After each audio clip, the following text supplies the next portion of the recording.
Welcome back to Numbers on the Board. Numbers on the board, yes. Welcome to 2025. Before we get into it, I want to remind you to leave a like on the episode, subscribe. I want to remind you to vote for us for Best Basketball Podcast. Hopefully the link is in the description. You only got a couple more days. And big announcement, the TV show, Numbers on the Board.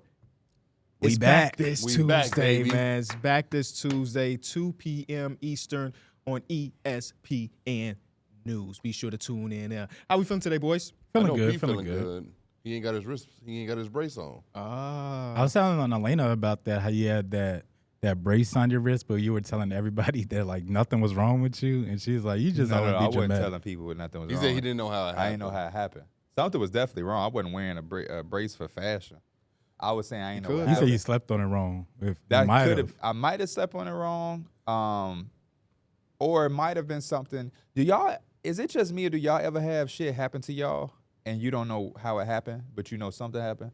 Like sometimes I'll have like a couple times I'll take in the shower and I got like a bruise right here. And I'll be like, how did that happen? And then I'll be like, oh, when I opened up my car door, the thing poked me in my arm and I forgot about it. You know what I'm saying? Like, so I don't know if I did something and I didn't realize. And then 2 days later you feel it. Like, I don't know. Yeah, I had that happen to me recently. I had broke my whole toenail on my left toe. Damn. On my big left toe. And I went to go get a pedicure. Yeah. And like she was like, your toenail's coming off. And I was like, what? Did she just rip the rest off? No, actually, I don't even want to visualize She ripped it off. No, then it had to told him. slowly come off. But she was like, I think you broke it. Like you hit it on something. And I was like, I hit my toe that hard?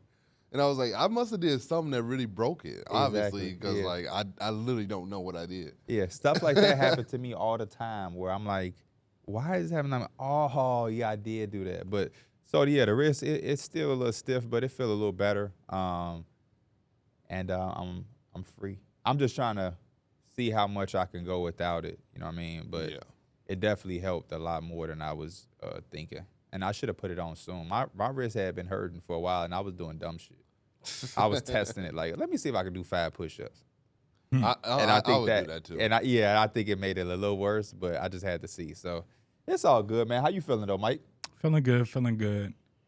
My girl just basically getting over being sick, and so like I feel like I kind of escaped it. I do get that like tickle, but I feel like I'm not good. Like I feel like I'm not sick at all though. The tickle be the one, man. That's enough for me to start panicking and start taking medicine. I felt it last night. I woke up and then like I still feel it, but I feel like I'm perfectly fine. Like everything else is working as it should be.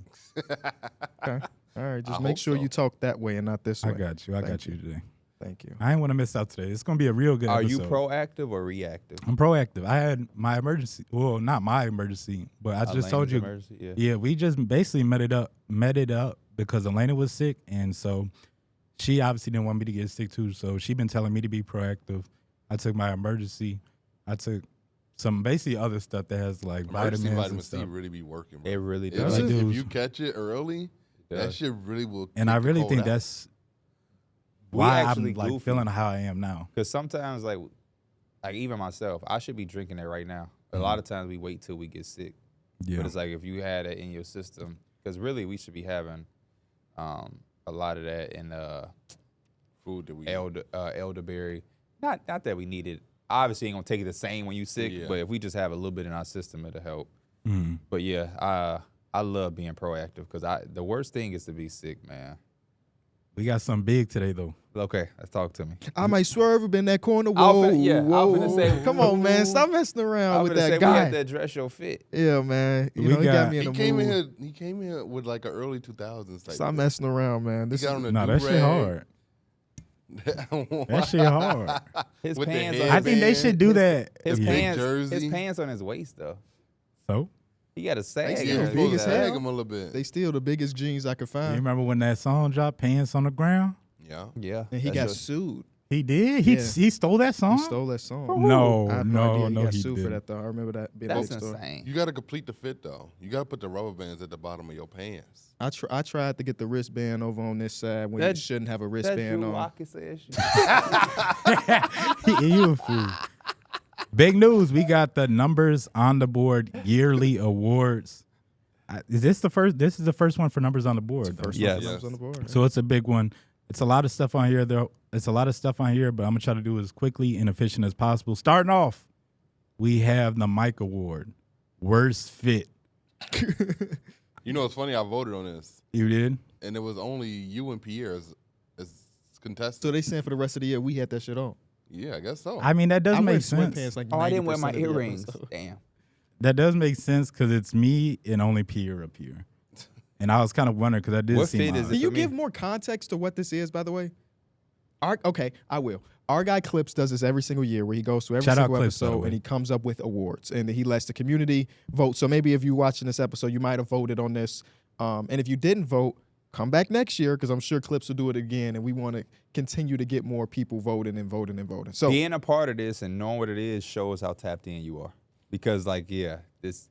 Like I said, it's a lot of stuff you can vote for each category. I'm not going to go through everyone. I'll probably just go through like maybe the top 3 and anyone. I think that's funny, but a lot of stuff. You definitely got to be tapped in because some of these I barely even remember. Worst fit though. I'm sure y'all can guess who this is. oh yeah, you're the heavy favorite. If you got 7 out of the 8 applicants, I'm sure you won. But what are the fits, though? I don't remember anything you wore. I feel like this was a good year for you. So the fits that they had up for me and you, they had. Was this not a good year for Mike? No, for sure. It was his Right. best year, but Looking back at these fits, I think they just be catching me at some bad moments, bro. I don't know what they would have me up there for. Well, one of mine is just I had the Anthony Davis jersey, but I had like a yellow undershirt. I remember that one, yeah. They put that up there. I had a big old Lakers. What are the captions? Because I think the Yeah, the captions are the captions best be part funny. of it. What did they caption your Anthony Davis yellow on yellow? They didn't these don't have captions for. Wow. Oh, you know what? I just brought up the awards myself. The first the one that came in first though is the one where they said that I look like I dressed off basically I dressed off of Stranger Things. This one I had that green ass jacket on. I had some gray pants and I had them bright ass yellow shoes on.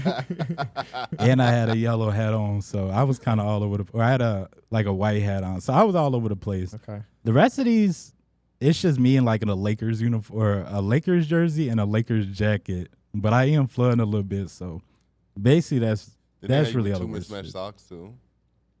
I might have. You can't really tell. Like when y'all said I had mismatched socks on, it was literally like the smallest print on the sock. Like there's no way you can see that shit from the I don't know, man. What was P's fit again? P.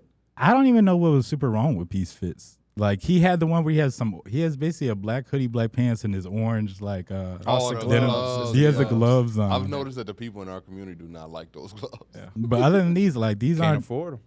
They got like 5%, 7%. I got majority Those of are the chrome heart gloves. Nobody in our community has those gloves. $600 gloves. Big a 13-year-old. $600. I don't give no fuck what they got. $600 gloves is crazy. That's what happens when you spend a lot of money. They throw them in. A Square gave them to me because I bought $1,000 worth of shit. I'm like, yeah, you might as well throw those in with the you dig, Brody. He hooked me up on a deal, so I ain't paid $600, but it came in with the. What's the next award?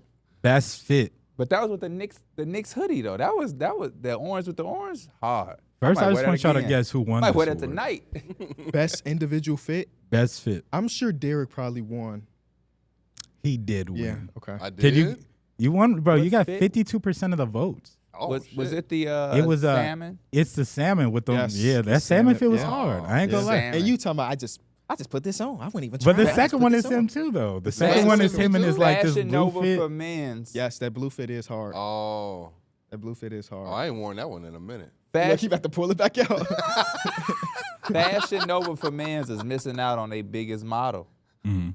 I don't know why they ain't contacted you yet, brother. I've DM'd them and everything. I've sent them emails. But you know what's gonna happen? They ain't reaching out back. When they finally do, it's gonna be too late. The pricing went up. Yep. I just want to mention I did win third best fit, by the way, Oh, for real? Which fit? when I had that chopper. Oh, Tony Chopper. when I had that Tony Isn't Chopper. it hat. that jacket right there Yes. with the Tony Yeah, Chopper? Hey, bro. that hat was that. Yeah, hat that Tony was Chopper something. It fit hard with that jacket. Yeah, for If sure. even if as someone who don't know what that is, that hat go hard. Yeah. All right, what's the next one? The next one is worst drip of the year. Y'all can assume Okay, it's who you. got We can that. get past that one. We know that was 85%, by the way. you. 85 is 85%. crazy. Best drip of the year. Derrick. D Mills got 62% of the Yeah. vote. Damn, I what? can see that too. D Mills for the all right bet. Don't That's get great. complacent, because if I start dressing like this, I'm gonna take that award, boy. Stop playing. I like the 90s. I like the early 2000s look on you. It fit. I'm already a small ass dude, so to come in with an XL anything is crazy. Best guess is the next category. Who do we have this year? Who are the? We have Gilbert Perkins, Arenas, probably. Beal. So the options that are up here are Kendrick Perkins, Shams, Gilbert Arenas, and NBA Combine. Oh, it was So probably that one NBA. kind of It's cheated. Combine. It kind of NBA cheated with the It's NBA everybody. Combine. It's 27 people. That won by 41% of the vote. Next one was Shams, then Gilbert Arenas, then Kendrick Perkins. Wow. Okay. I didn't expect Shams to be number 2 over Gil. I don't know. Live shows are always weird though, because when you're watching a live show when you're not there, it don't hit the same. So though I thought he was a great guest, maybe watching at the crib it didn't. I don't know. Yeah. Okay. What's the next one? Next one is most unexpected moment. The qualifiers. Me going Ball. Yes, has to be. That is literally the 90%. number one winner right there. The other ones were Kenny cuts off, Mike drops the mic. Mike coming would drop the mic, and Pierre crash shouts over Jimmy Butler. Ball D. Miller. What was the KB one? Yeah. What did I do? Oh, I cut my hair. Kenny cuts it off. It was very good. So D. Mills cutting it off was way better than you cutting it off. Yeah, that moment is legendary in my mind. And I wasn't even here. Yeah, I forgot. Was you sick? I don't know what I was Because I feel like I doing. at least told y'all I was gonna cut my hair. Derrick just did it. Yeah. He just did it and showed up at the show. He's like, I got something to announce. Yeah, My he barber just was pulled it surprised. out. He was like, "You want me to cut it all off?" I was like, "Yeah." Yeah, go ahead, man. Most expected moment. Expected? Expected. How about you just give us the answers? Because these, I don't even know what Yeah, the. I have no- Some of these that are a was little bit hard. crazy. The number one most expected moment is D. Mills glazing. So, in other words, he was the number one every glazer episode, of the moment. yeah, Oh you my expect him to glaze somebody. Oh, yeah. Mike bringing up the Lakers. Is that an option? No, so the options were D. Mills glazing, Pierre ranting about Twitter, Kenny emphasizing he doesn't like rankings or comparing. Did I do that a lot this year? I don't might know. not. I don't think I did. I feel like you grew out of that stage. Yeah. Pierre comparing Wembanyama's number 3. IRL to 2K. Oh, Oh, that's definitely expected a lot. D. Mills heading on Boston. Wow. Yeah. that's That was great. most like a 2-week stretch more Yeah. than like a full Mike season. coming He up said, with- yeah. Mike coming up with drop the mic on his way to the studio. And then the other one was I was just thinking that, which is I guess my famous quote. You do that a lot. The You comments do. section, like they give you timestamps of when we have a conversation. Derrick could say something, you be like, I was just thinking that, and then you add your couple more sentences on top of it. Next one is funniest comment. What's the I'm one? gonna give you some of these. Okay. Why Mike dressed like T. Morant? That's when I Oh, people in the comment section. Okay. Yes. okay, these are people in the comment section. That's This one I had hilarious. like a little bucket hat on and I had that Burberry Yes. shit. This one I just like T. That is Morant. exactly how T. pretty Morant good, dressed. man. That's pretty good. They got For Pierre real. appeared twice where he's got this happy ass face, and one of them says he look like he about to review his new toys on his. Pierre look like he about to review his new toys on the thumbnail. Okay. The other one says P look happy as fuck on the thumbnail. Boy got that throat back, and I guess this is where you was sick. Yeah. That's so crazy. There's one of me thinking to say Mike not thinking about shit in that thumbnail. Mike got dressed with the lights off today. Okay. I wonder what you had on that day. That's when I literally just had on a Lakers starter jacket and some sweatpants.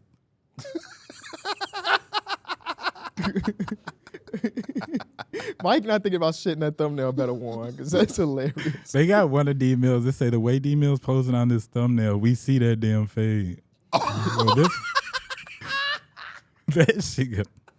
Hey, because I know exactly what he talking about. Austin took the perfect picture because I was like, He definitely was. I was definitely trying to show that bitch. The winner for that one was Peas. It looked like he got his throat He back? got that throat back. Okay. Biggest hater of the year award. Me? Is it me? It is you by 50%. Too. With the Celtics. it has to be Celtics? Boston. Yeah. Yeah, it's Boston. Yeah, okay. Okay. That's crazy. I won 24% with the Zubac thing. Oh, yeah, that was a crazy moment in I time, think yours too. is worse. Nah, you told the champions that they didn't compare against a team that was inferior. Best segment, we have Rumor Mills, Unplugged, and Drop the Mic. Drop the mic, because that's the most consistent one, I Yeah. would assume. Unplugged because Oh, the yeah, context. I'm tripping. I was Yeah, gonna say the Unplugged. context Yeah, of I'm Unplugged tripping. is a lot.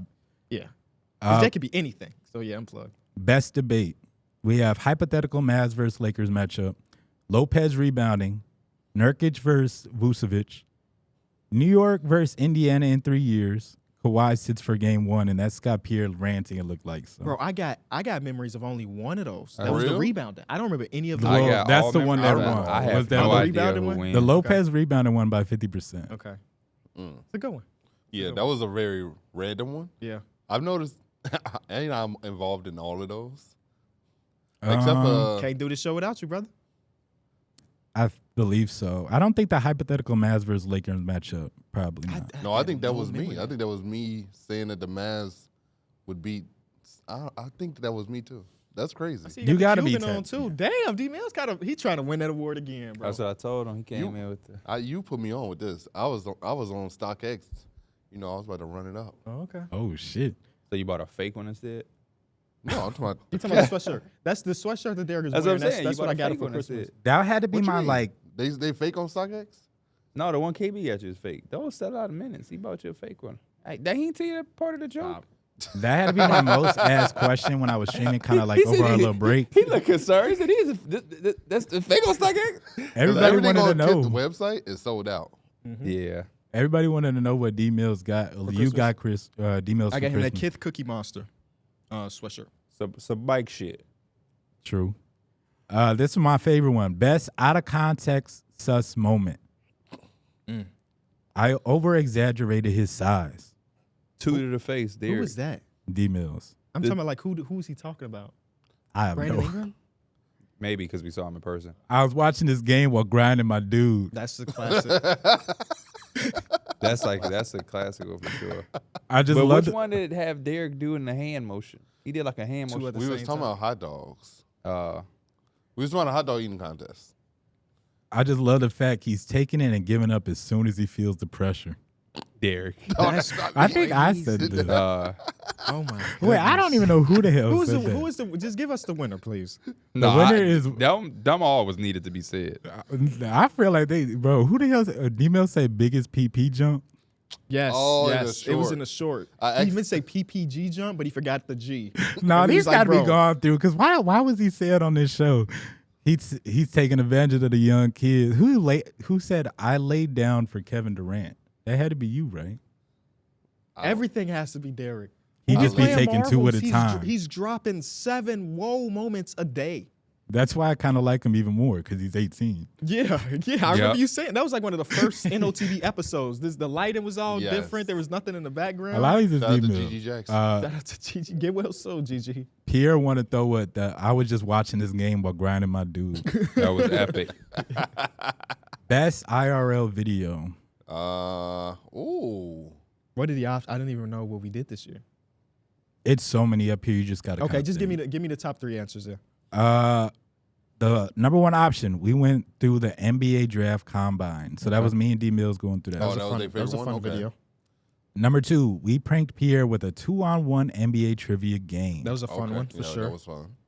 Couldn't trick the gooch. I was on to y'all. Number 3, we went head to head in NBA Family Feud. All of those videos are available on the Enjoy Basketball channel if you missed them. They're all bangers. I I'm think just the gonna Family say. Feud one was probably the funnest one. I like the prank. Funniest moment. Overall funniest moment. Golly, I have no Is idea. it me telling the story? The number one answer is Dame's I'ma show PG a bad shot. Oh, yes, Oh, yes. that one? That was yeah. That's a Yeah. classic. Remember, what is that? It was me with my dames on. Yeah. I said, you don't know what I'm doing in my private time. Yeah, that's got to be number 1. That Yeah. was too good of a moment. Yeah. That's how I got. Number 2 is I slammed him on the ground. Yes. Yeah. Which one is that? When he was keeping telling the stories of him getting jumped, and he finally told us that he slammed On homie here? on I the thought ground. that was some through the wire stuff. No, that was here. And then the third one is what's your favorite planet? And then I say Earth. Yeah, that's a good one too. Clips just did a whole 2-hour video of the best moments of the year Yes, he too. did. Yeah, he did. So he also did that and then did this. So shout out to him, man. That's what's up right now. Best moment. Winner is Ball D Millie. Yes. Yeah. Honestly, a pinnacle point in the show. Yeah.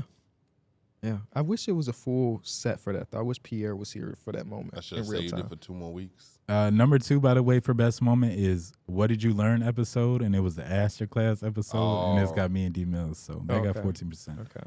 That was the numbers on the board, yearly awards.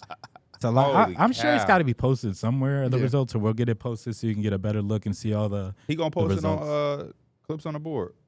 Well, That's what he there- did Oh, last yes, year. he did. He made a full video about it. Okay. So shout out to Clips again. He's been riding with us for what, 4 or 5 years now Mhm. of just basically taking some really fun moments in our history and re-upload and edit in a certain way so it's more consumable if you just care about the stupid stuff.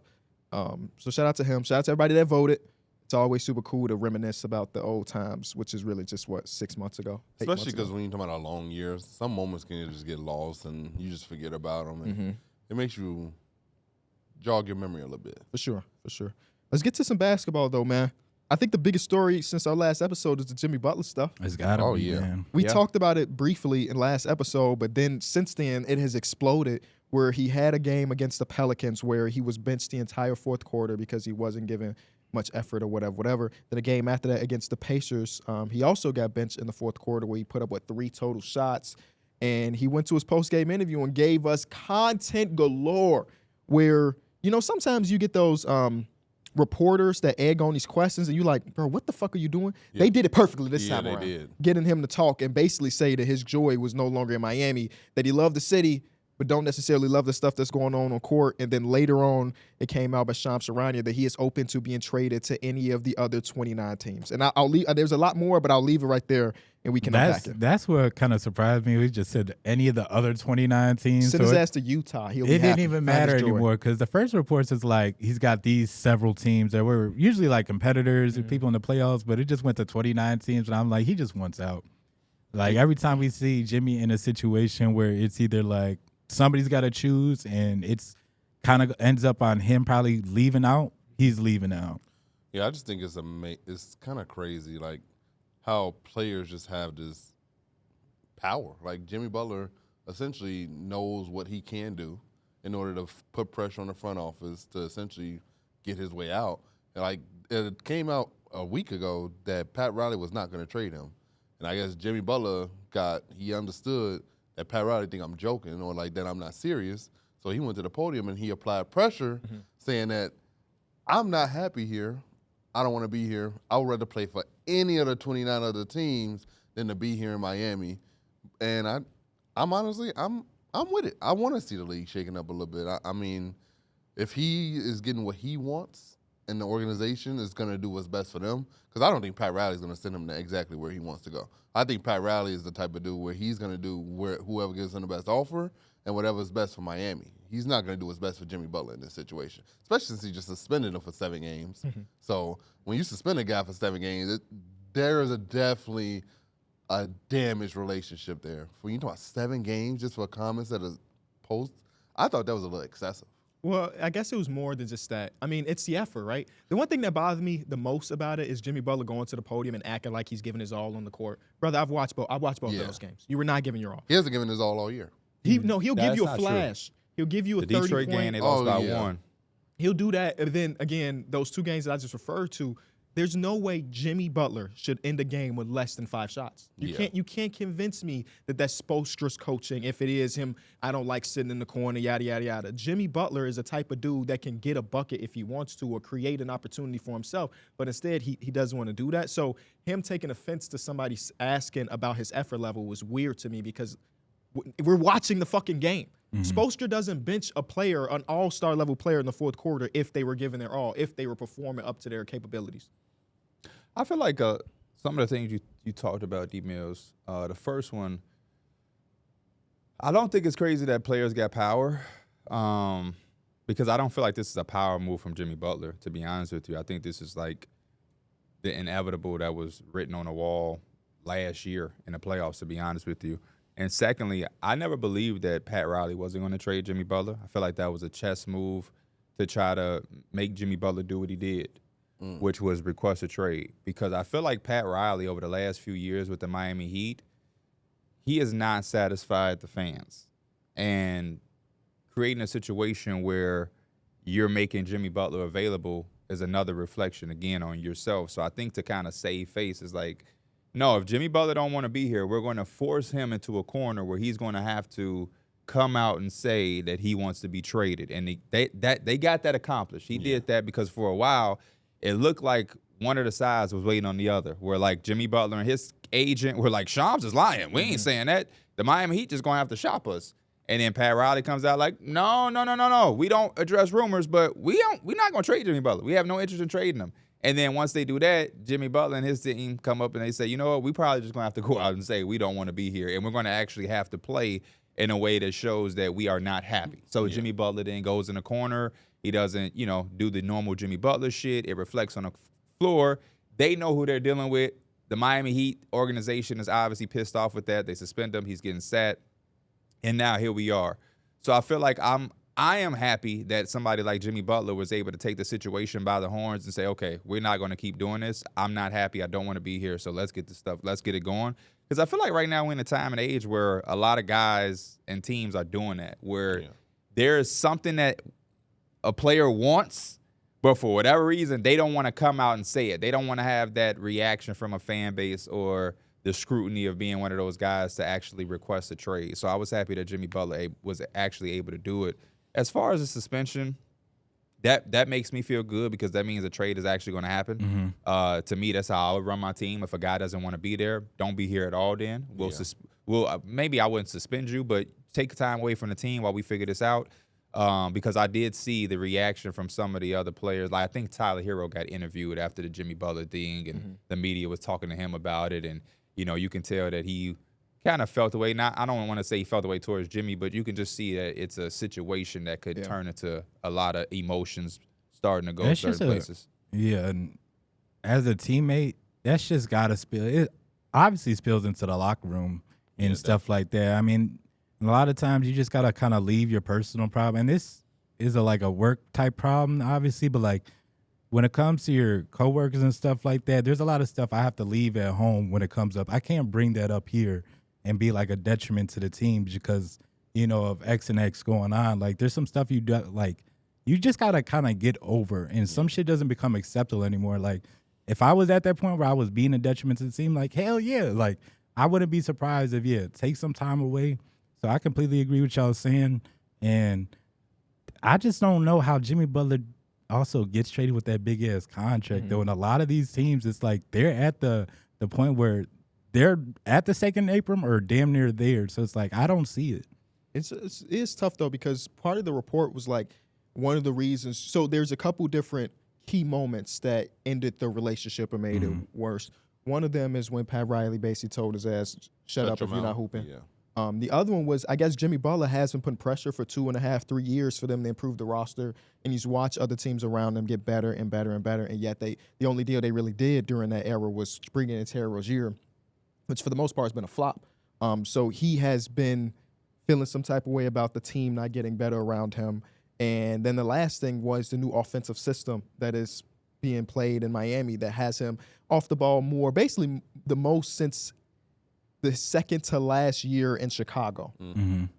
So all of those things coming together got him to the point where he is right now. And I'm sure that Jimmy Butler would have rather this happen without it being super public.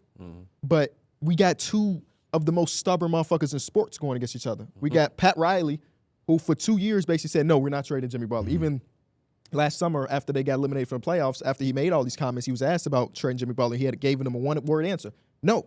And then, like Derrick mentioned a week and a half ago, they tweeted, we don't address rumors, but damn it, y'all doing too much now. So we got to tell you we are not trading Jimmy Butler. And then Jimmy Butler, you know him from his times wherever he go.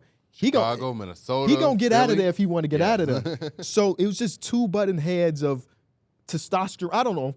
And it's just, to get to your point about the trade, the worst part about this for Miami is that it is now so vocal that now there's no way to misinterpret anything. He told us that he wants out. So if I'm a team that is interested in Jimmy Butler, why would I give you anything that you care about? That's Here's some salary filler. Yeah, when P had said that this was a chess move by Pat Riley, I was like, wouldn't that hurt? I was thinking like that would kind of hurt him. Because like you kind of lose the leverage in negotiations at that point. There was never much leverage to begin with. He has $50 million. He has 40. He has a player option with $50 million. He's 35. When he's going into next, he's going to be 36 years old. What leverage was there ever? Yeah, I think there's going to be a this is not going to be the only problem where we have a lot of aging superstars on like those super big deals, and it's just like they're going to want out at some point because not everything runs perfectly with these organizations. Like, I think Jimmy Butler is going to be the first of a lot, especially with the new rules in. The first of a lot with what? I think just like, we have so many players that are getting up there in age that are like demanding so much damn money that I think that like in a couple of years that we're going to have a guy that's 34, 35 that, I mean, at the time it seemed like that $40 to $50 million deal was decent, but it's just like, I think there's going to be they're going to either keep paying these guys or there's going to be like a stop to it a little bit. I think players now are playing better as they get older than any time in the NBA. Mm-hmm. Like, we haven't really seen this many above 34-year-olds still be great at basketball. And then it puts the front office in a weird spot because we can agree that in the best version of Jimmy Butler is worth the max, but it's like, is he worth the max when he's going to be 37, which is just 2 years from now? Yeah. That's what Philadelphia just went through with Paul George. And now we're seeing that, right? They opted to go with a 3-star thing and said, I mean, when they made the trade, Daryl Morey was like, we understand that this is a risk, right? But it was more, if we can get 2 great years of Paul George and one of those years we win a championship or make it to the conference finals, those other 2 years don't even matter. Let's focus on right now, and the only way you can get him in the door is to give him that stability. But also the second apron where everybody's still penny pinching, there might be a world where, like, Jimmy Butler wants this amount of money. Ex-player that is great at 35 years old want this amount of money, but there's no suitors willing to give him that, and then it might reset the market a little bit. So now instead of a player getting $50 million at 36, they're a $30 million player, which is more feasible for their production at that point. I'm on Jimmy Butler's side. For sure. This is time to be selfish. He's 35 years old. He's looking for that last bag as he goes into the sunset. So he's going to want to go into a situation where he can, opt out and restructure a deal and get 3 to 4 years to comfortably know that this is how I'm going to exit. Also, Jimmy Butler put this organization on his back 2 times, one as an 8th seed. So I said in the video I did for Jimmy, I like the fact that they have the same exact team, except they went out and got Alec Burks is crazy to me. And if I'm Jimmy Butler, I definitely feel away. When I asked for Damian Lillard, not only did we not get him, he went to the Bucks. I asked for Kevin Durant. I asked for Kyrie Irving. I asked for I asked y'all for Bradley Beal, man. I asked y'all for Bradley Beal. And y'all haven't done anything. And on top of that, it's like we have to go through this situation where everything is falling on my shoulders.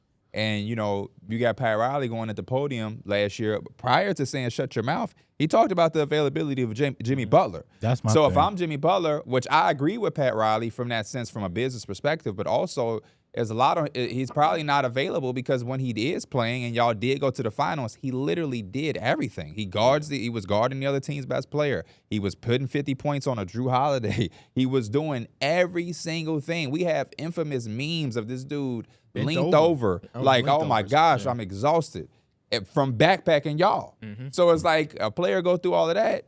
And of course, the next season, he probably is going to miss 25 games. You have to know that. And y'all was just never able to bring anybody. And the most unfortunate thing of all of this is that we've always got flashes. And I wish I knew exactly what I said after the second game in that playoff series last year. But we've been kind of waiting for this Tyler Hero. And they could have used this version of Tyler Hero a year or 2 ago. But now it's too late now because now the relationship is ruptured. But he found a way to be injured on both playoff runs. And it's just like, it's a tough situation because I like Jimmy Butler. I liked him at every place he's been. The least is probably with the Sixers because it was so star-studded. I liked them with Minnesota because that was their first time getting to the playoffs in a minute. Yeah, the reason I like Philly more is because I felt like that team had what it taken. That's why I don't like it. Yeah, it's like y'all didn't get this shit Philly done. might be my least one. It was a tease. Philly might be my least one. Man, Kawhi hit that shot, bro. He did, exactly. Like, that was all. That was it. That was all. Yeah. It was such a tease. I just knew that team was kind of going to come back. And it was like, nah. I And ain't like Tobias that. over Well, me? they I ain't chose like that team because he Tobias. said he walked into the film room and ain't nobody say one damn Right. word. Yeah. I think the worst part about it, and also the best part about it, so it's a bit weird, is that they were overachievers for the most part of the Jimmy Butler era. Like, them making it to the finals twice make you feel complacent. Oh, yeah, we did it. Yep. Tyler Hero going to be healthy, And you know what's y'all, crazy? so He we was gonna be better. they was one shot away from going 3. Yes, That Jimmy three, Butler pull up. Yes, that 3 he missed. They would have been there 3 times in 4 years. Yeah. And Yeah. then, so it's a double-edged sword because obviously it's great to make it to the finals twice, but it made them maybe feel a little bit more confident in their roster when the reality is that really is Jimmy Butler just being a damn beast through a lot of that monster, run. bro. Like a legit, like legend. Like Jimmy Butler is so legendary because of that, because we have never seen this, and I'm not saying this in a disrespectful, it's going to sound, we've never seen a regular-ass guy, right? He's just an all-star level guy, go to, like, top 5 in the league in the most top crucial moment. That's normally the Kobe's, the LeBrons, the Steph Curry's, but, like, the already superstars just go a different level. But we're talking about a guy who was 15th to 20th best player in the league, but then just jump up 15 spots when it matters the most. I don't think we've ever seen a player like that in the history of basketball. That's the thing that imagine Richard Hamilton, just all of a sudden when the playoffs come, Richard Hamilton just a top 5. That would be crazy. Yeah, that would have been crazy. And maybe it's a little far back. Yeah, I was just gonna say Jimmy Butler is such an like extreme version of that, because I was like, the closest thing I could think of is like we had Jamal Murray, who's kind of like all-star, but like when it came to that playoff time, he looked like he was a top point guard in the league. The only thing I would say is that he's playing with Jokic. He did. Jimmy Butler is the guy who was like going like 50 point back-to-back 40-point games. I'm like, I ain't seen Jamal act like this before. Yeah, Donovan Mitchell do it. And then Donovan Mitchell became like an actual top, like two can't even be one shooting guard in the league. But That was other than that, a crazy stretch of basketball. Jimmy Butler, He's won this year, right? He's got to be one. Donovan Mitchell, I would say, is one. Yeah. But in other words, Jimmy Butler is probably one of the best like ceiling risers you could probably have. Mm-hmm. Yeah, especially definitely. But then it gets to like, okay, he wants out. Who would want him? For what price? And how did he get there? And that's the super tough part about it. But the thing that I just got a notification that said that the Warriors are not a real option for him. So that's dead. Do they really want to trade Wiggins? I don't think they do. Are the Mavericks a real option? No, I didn't It is think official, so. ladies and gentlemen. They're raising Derrick Rose's jersey tonight. Oh, We figured. Yeah, we figured it, but we gonna be there for that. Yeah. Holy shit, Mike! You gonna miss out on a banger. I hope they got I've been trying to buy a Derrick Rose jersey for the longest. The only one is Pro Jersey has the fucking green ones.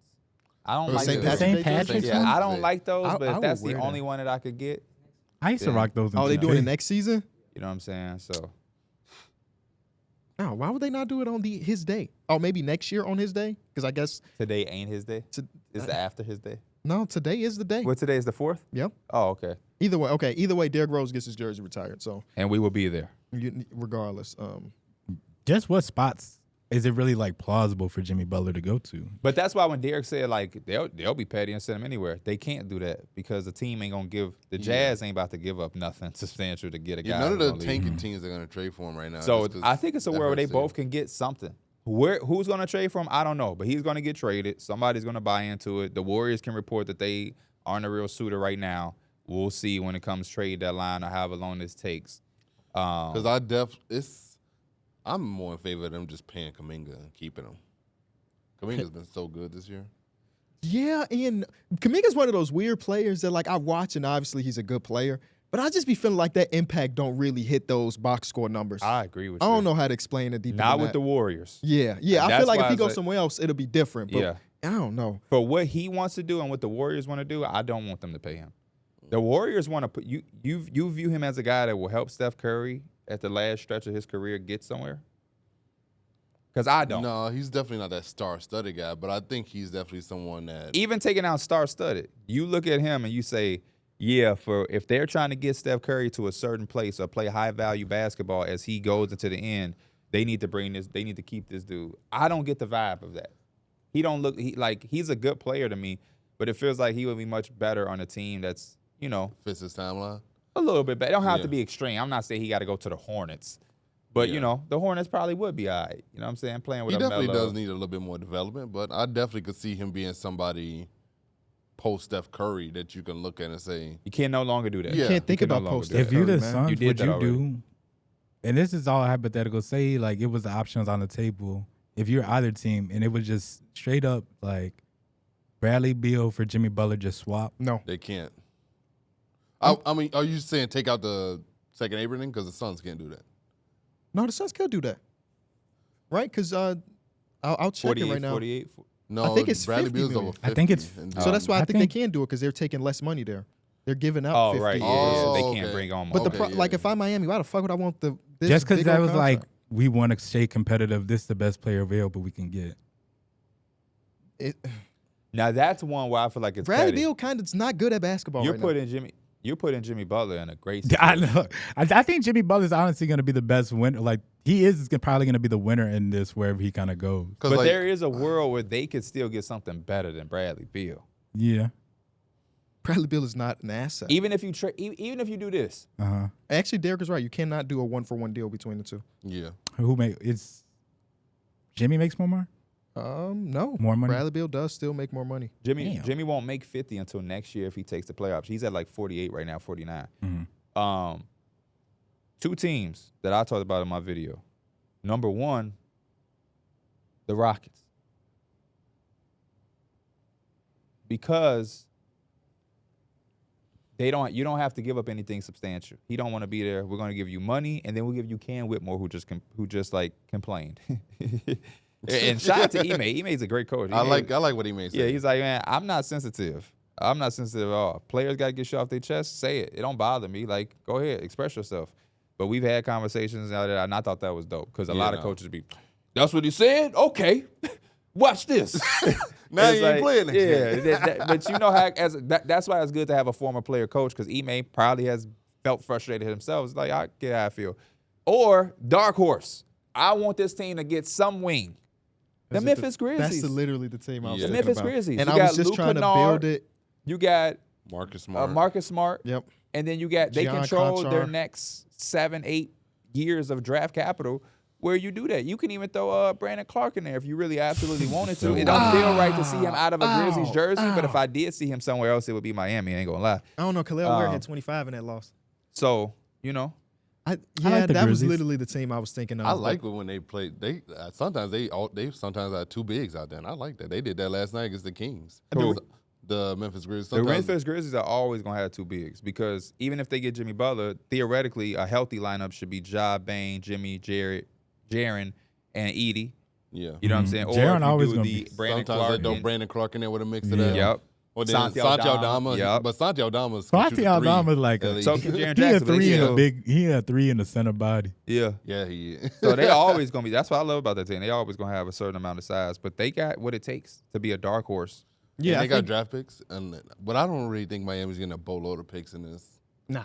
There's No. There's a reason Just to give keep- them one. Yeah. The Grizzlies are one of those teams that are really good, as we know. They did the 2 seed today. But none of us look at them as like a contender. Mm-hmm. I think it's hard to play that level of depth in the postseason because one of the reasons why they are so good is Bodies. they basically got 14 real NBA players that if somebody's out, somebody else steps up. So if you package some of those pieces to go get a guy that is a what you call him a ceiling riser, Yeah. then like maybe we look at the Memphis Grizzlies a lot different if it does just cost that. Marcus Smart, who had been rumored to be traded all season long so far, Luke Kennard, who can give you some great 3-point. He almost had a percentage and triple-double stuff, off but the it's bench last night. Did y'all see that? No, I Yeah. fell asleep on that game. You He said had like Luke Kennard? 14, 9, and 8 off the bench. I was watching that game. I I was did not watching it, think. but I did not. I realize did not he have my had- sound on. I didn't hear he had no 14-8 and 9. Yeah. Like I'm telling you, the numbers are something like that. That's actually But also, crazy. they can also be proactive. Some of these guys they're gonna lose next year in free agency. To me, that's always is the appeal of like a team like the Grizzlies or how the Raptors used to be with Nick Nurse. Where like when you trust your player development system, and I did a whole video breakdown on them, so they got their shit locked down. I'm very confident that if they give up 3 of these guys, they'll find replacers next year or Yeah. maybe this year. They're already in a G And League. they do a pretty good job of finding these guys early and putting them on small contracts and stuff. Like But that's Scottie what you Pippen do it Jr. has for. been amazing for So them. when you have to 10 package million. 3 or somebody get hurt or you lose somebody, Mhm. you good. This you do it to make a move like this. Contractually, You don't develop a roster of 14 guys because, like KB said, you're not going to play 14 guys. Yeah. But it's for when the next man up. Santi Aldama already told us, shit, I love Memphis, but I'm preparing to not be here. Him and Jacob Ravy are gonna be two guys that's gonna have a nice market next year. here's just to make the money match. Marcus Smart, Brandon Clark, Luke Kennard, I keep saying Cornette, and John Conchar. That's money match right there. And you can't substitute any of those dudes out for Aldama or LaRavia because the contracts won't match. So maybe if you want to get one of those pieces, you have to add them and then get back a Kevin Love. When in that case, it's like, But if we just talking contracts, those 4 players. Name for the 4. Jimmy I'm sorry. Smart, Clark, Kennard, Damn, you gotta give Conchar. up Clark. Oh, you gotta get. You got to give up Clark. His $12 million is what puts it over the top. Unfortunately, there's no Man, I other did way a to trade combine. in my video where I ain't had to give him up. Did you do it on Fanspo or did you do it I on did on Spotrac? Fanspo. Fanspo don't be thinking about the second apron stuff and all the real tax implications. They Spotrac denied got one it. of my trades. So then I was like, let me see if this will work. But regardless, are y'all doing that? So it leaves you with I would. role players of Edie, Aldama, LaRavia, Vince Williams Jr. when he's finally completely healthy, Jay Huff, Scottie Pippen Scottie Jr., Pippen, G.G. yep. Jackson, Jalen Wells, Who had and then, 30? of course, Yuki Kawamura, Yeah. who, of course, got Or to stay did on the Jalen team. Wells have 38? Did he? See, I fell asleep on it. He ended up with 38 points? 30 or 38? Let me go look. Because Hey, if he had a 38-point game, God. I'm last telling night? y'all, yes, last night. The same. 30, 11 of 16. This and not 8 of 9 from 3. 8 of 9 for 3. And then look at what Kennard have. Because I never 11, 9, and 8. 11, 9, and 8. And a steal. Off the bench. They lost. They did lose. Stop playing They with tried your to boys. fight Yeah, them. they was low key fighting back. They was trying. Yeah, they did. They lost But I to I was like, man, the Kings about to let this slip again. Malik DeMar Monk DeRozan said, had hell four- no. DeMar DeRozan had 4 threes. He did. He had a big one in that game too. He had 4 threes. That's why they lost. Is that a career high? It's probably tied Gotta as a be. career high, He right? hit a big one in the late, like in the corner too. Oh, man. I got to maybe hit go a back hell and of a watch game. that. Because I guess Doug Christie got them boys hooping. One thing they mentioned on the broadcast is Doug Christie's trying to play out of the elbows more compared to Mike Brown's offense, and that's been unlocking stuff. They also mentioned that, hey, they're running designated sets for DeMar DeRozan for the first time. Guess Mike Brown didn't do that. And this is the Kings broadcast I'm talking about. So, and that was right before his career high is 6 threes. Oh, Who man. led DeMar DeRozan his six? Who led Damn. DeMar DeRozan? What He had year? to have done that with the 6 Bulls. What year was that? No, you think he did it with the Bulls? Because I feel like I remember a 6 3-point game. Yeah, I from don't think that DeMar. was with the Bulls at all. Man, his career high was his last year in Toronto. He had 6, 2017-2018 season against the 76ers. And it was a win, I'm guessing. It definitely was a win. 15 free throw attempts for him. too. He Vucevic had has 45. emerged as a potential trade target for the Warriors. The Warriors. That They makes said sense. we want Vooch. I'm not mad at that. Makes me very happy. Because I've tweeted him in a Warriors jersey a few different times in his last year. So they want Vooch, they don't want Zach. Okay. Yeah, I think it makes more sense for them. Yeah, do it though. Even though Trace Jackson Davis has been pretty good in the last month or so. But he's just still somewhat small. He is small. You're very small. You know, it'd be funny. they got a tight. It'd be funny watching them play because Draymond sometimes has like like when they was playing the Sixers, Joel Embiid knew for a fact that Draymond Green was throwing his lob to Trace Jackson Davis, and it was a few times he literally just didn't even attempt to guard Draymond, and he literally just blocked the lob attempt. But I'm just like, Dre, you gotta at least convince him you trying to score. How do we get to that money? It's like Gary Payton and Cal Anderson. Deal done, baby. Yeah. That's crazy to see Cal Anderson not really playing that much. Oh, yeah. He gonna be a bull. What about Go get Moses CJ Moody? McCollum. He just had 50. He did just have 50. Yeah, I listening to offers. All right, before then we he get dropped 50. into our next topic, we got to hear a word from our sponsor. Why should you bet with Caesars Sportsbook? 2 words, Caesars Rewards. Every bet brings you closer to the type of benefits only Caesars can offer. Hotel stays, VIP experiences, sports and concert tickets, and more. It's not just an app, it's an empire. So this was a segment I was going to do on my own show, but I'd rather it be done here because I need some people to bounce off of, okay? Let's get it. I'm calling this Wemby Versus. Okay. Why did I like Kevin Love post this 21 hours ago? Boys Oh, to man. Oh, It's it's so Kevin Love, hard to say Jimmy. goodbye to yesterday? What? Was that what you talking about? I can't play it. Oh, okay. I mean, I don't know. But it's got Kalo in there, right? Yeah, it's Kevin Love, Jimmy, Kyle Lowry, He and reminiscing on the good days. Tyler. I guess. Tyler Hero's on here. Yeah. Oh, man. Wembanyama played against the best player in the world, Yes, he Jokic, did. last night. They put on a Jokic show. ended up with 41, 18, 9, and 2. Wemby ended up with 35, 18, 4, and 2 as well. It was an amazing game. It was super fun. It was everything. The ending of that game was stupid. Mike Malone not using that timeout. Well, also, why is Jamal Murray just chucking the ball full court? He's the point guard. He can call a timeout as well. Oh, they did. inbounded really fast, right? Instead of waiting. I guess Jamal they were Murray just got the waiting ball to out the see. net and just threw it full court. I guess they didn't want the Spurs to set up. I don't know. They did have 2 timeouts though, so it was just a bit weird. Wembanyama closed December as the first player in the history to score 300 points, 100 rebounds, 50 assists, 50 blocks, and 40-plus made threes in a month. When I say Wembanyama Versus, I'm going to give you a player, and you tell me who's a better basketball player right now, Wembanyama or person other? Let's get it. Jaylen Brown.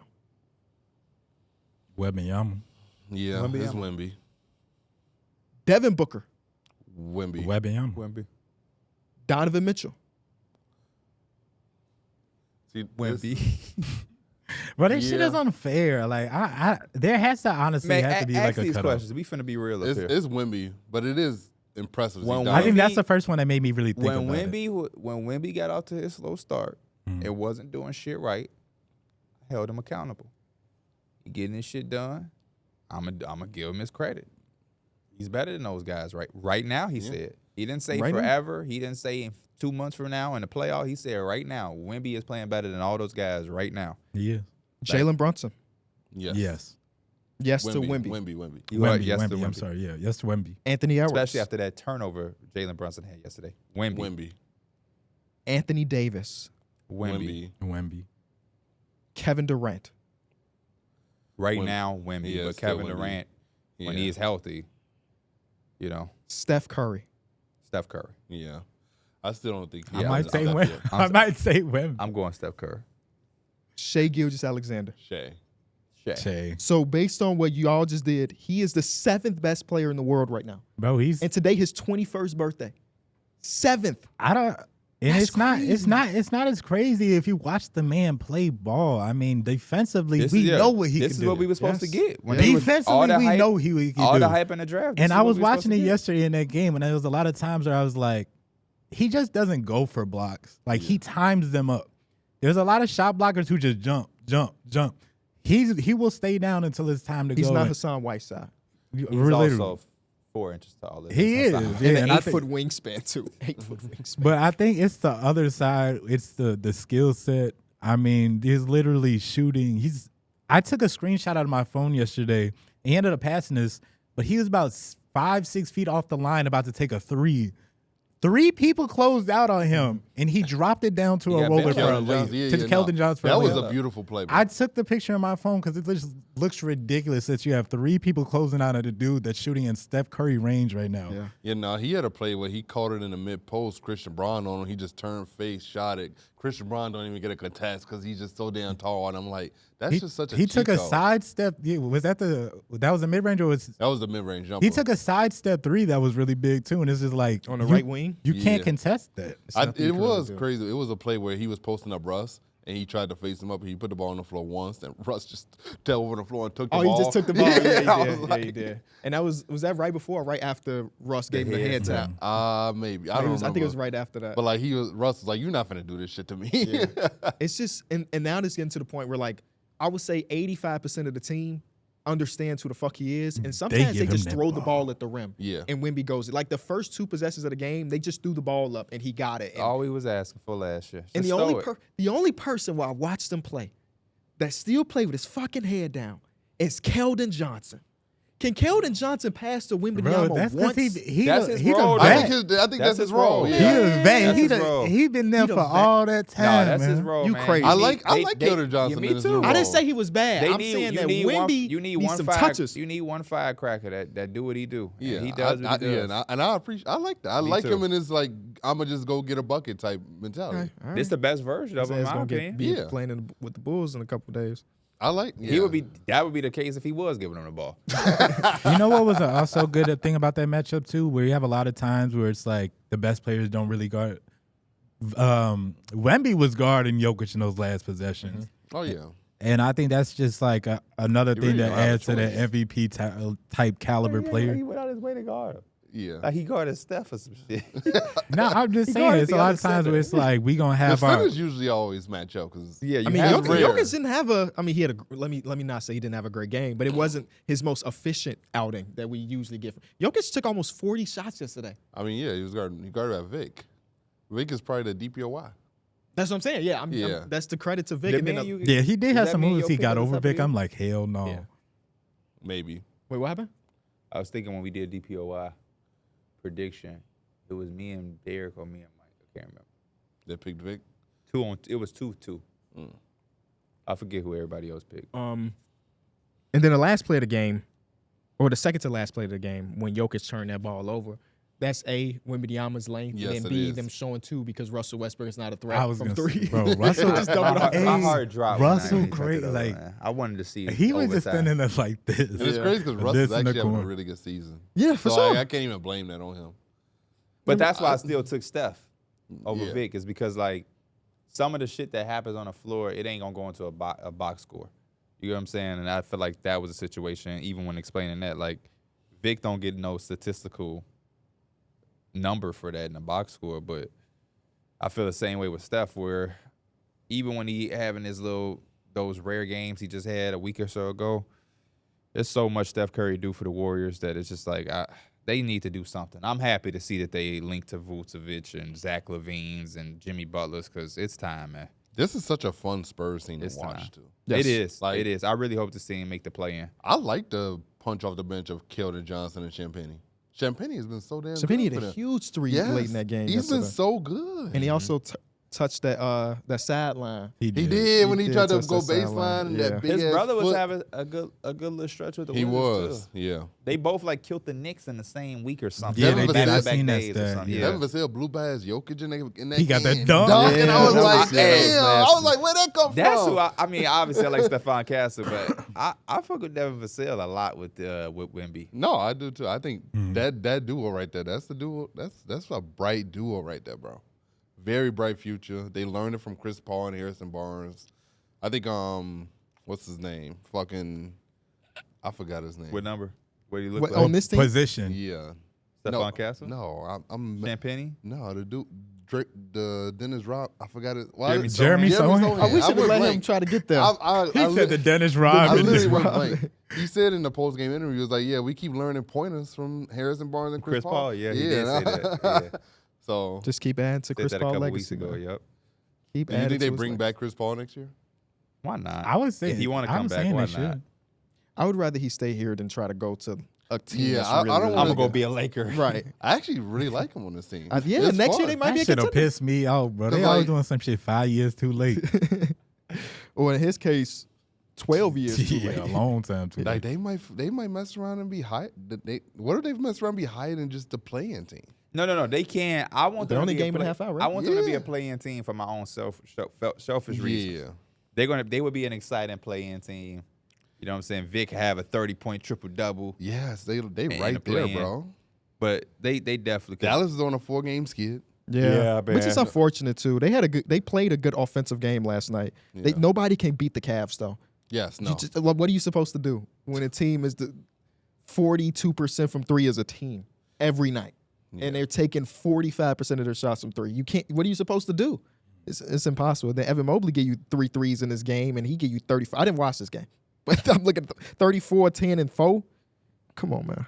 Come on. Man. The Knicks tried to ruin OKC streak last night too. Yeah, let's talk. That game was super fun. Streaks on the line. Yeah, They said it was the first time two teams entered a game with a 9+ game win streak since forever ago. Yeah, because it's very rare you see two teams in opposite conferences just dominating like Felt that. like a playoff game. Felt like It a did. finals game. It was perfect. I mean, OKC fans kind of do that shit though. I That- love Yeah, they OKC do. fans at high state games. Man, don't they though? That's Yeah, why I they turn hated it- they that the turn it up. Kings suck. Because they also like that. They Yes. also was like that when they I came don't know to the Doug playoffs. Christie, man. I'm saying, like, I liked when the Kings made it. I liked when the Thunder came back and the whiteout crowd was there. Now all I need to see again is a Seattle Supersonic crowd, and I'll be all right. In due time, I brother. wonder is OKC like, are they taxing hard on those tickets? Are they allowing their real genuine fans to come in Hey, there? Because let's that's also see. a good thing. I think the UC sometimes be a little dead because I feel like it's such a corporate type Hey, vibe. in there oh sometimes. yeah, I can So see like, if you allowing your real genuine fans to get in there, you gonna get that real energy, that real vibe that you want in the arena. that. I'm trying to find the next It's also home game. tough because when you suck, the tickets have to be low. So when you win, you kind of got to get your bread too. Yeah, but the Bulls suck and they ain't always trying to get their bread. Well, but we're not Oklahoma. That's true. You can get into this game January 19th for $11, Derrick, Wow. just to get in. If you want 100 level section, we talking $200. That's not bad. Not bad. So, $113 right here.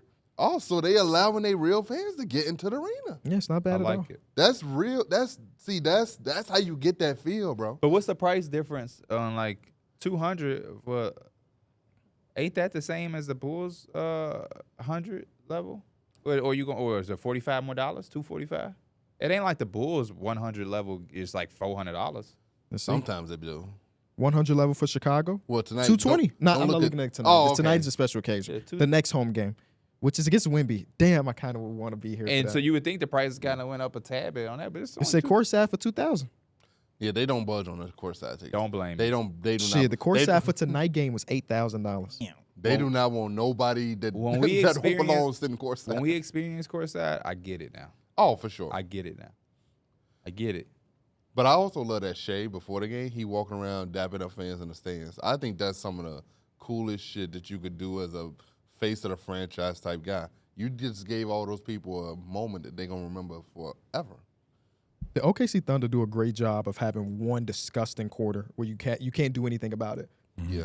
Like That was the last which two quarter games, was that it for was you? third 'Cause quarter. I felt like it was. It was fourth quarter Oh last yeah, time. the Yo, fourth, it it was had to be the fourth quarter fourth last night. quarter. Aaron Shout out to Wiggins, Aaron man. Wiggins. Aaron Wiggins. Aaron My Wiggins started goodness. knocking it. I thought this was one of my favorite performances from Shea. Because, like, I felt like he did a good job of using his gravity to just, if y'all going to blitz me, I'm going to just pass it to my teammates because I trust them. If you going to switch Jalen Brunson on me, I'm going to cook his ass and I'm going to get to the basket because I know damn sure he can't stay in front of me. So he did a good job of deciphering what he was going to do, and he did it very smartly. It was a fun-ass game, man. I hate how this is not a New York Knicks specific thing. Majority of teams in basketball do this. Where you get down to that clutch time and the ball just sticks. And it's just, again, you got Jalen Brunson. I understand it. But when it's not working, it's ugly basketball, man. It really, really is ugly basketball. And that's kind of what I felt happened in the last, 4 or 5 minutes of the game for the New York Knicks.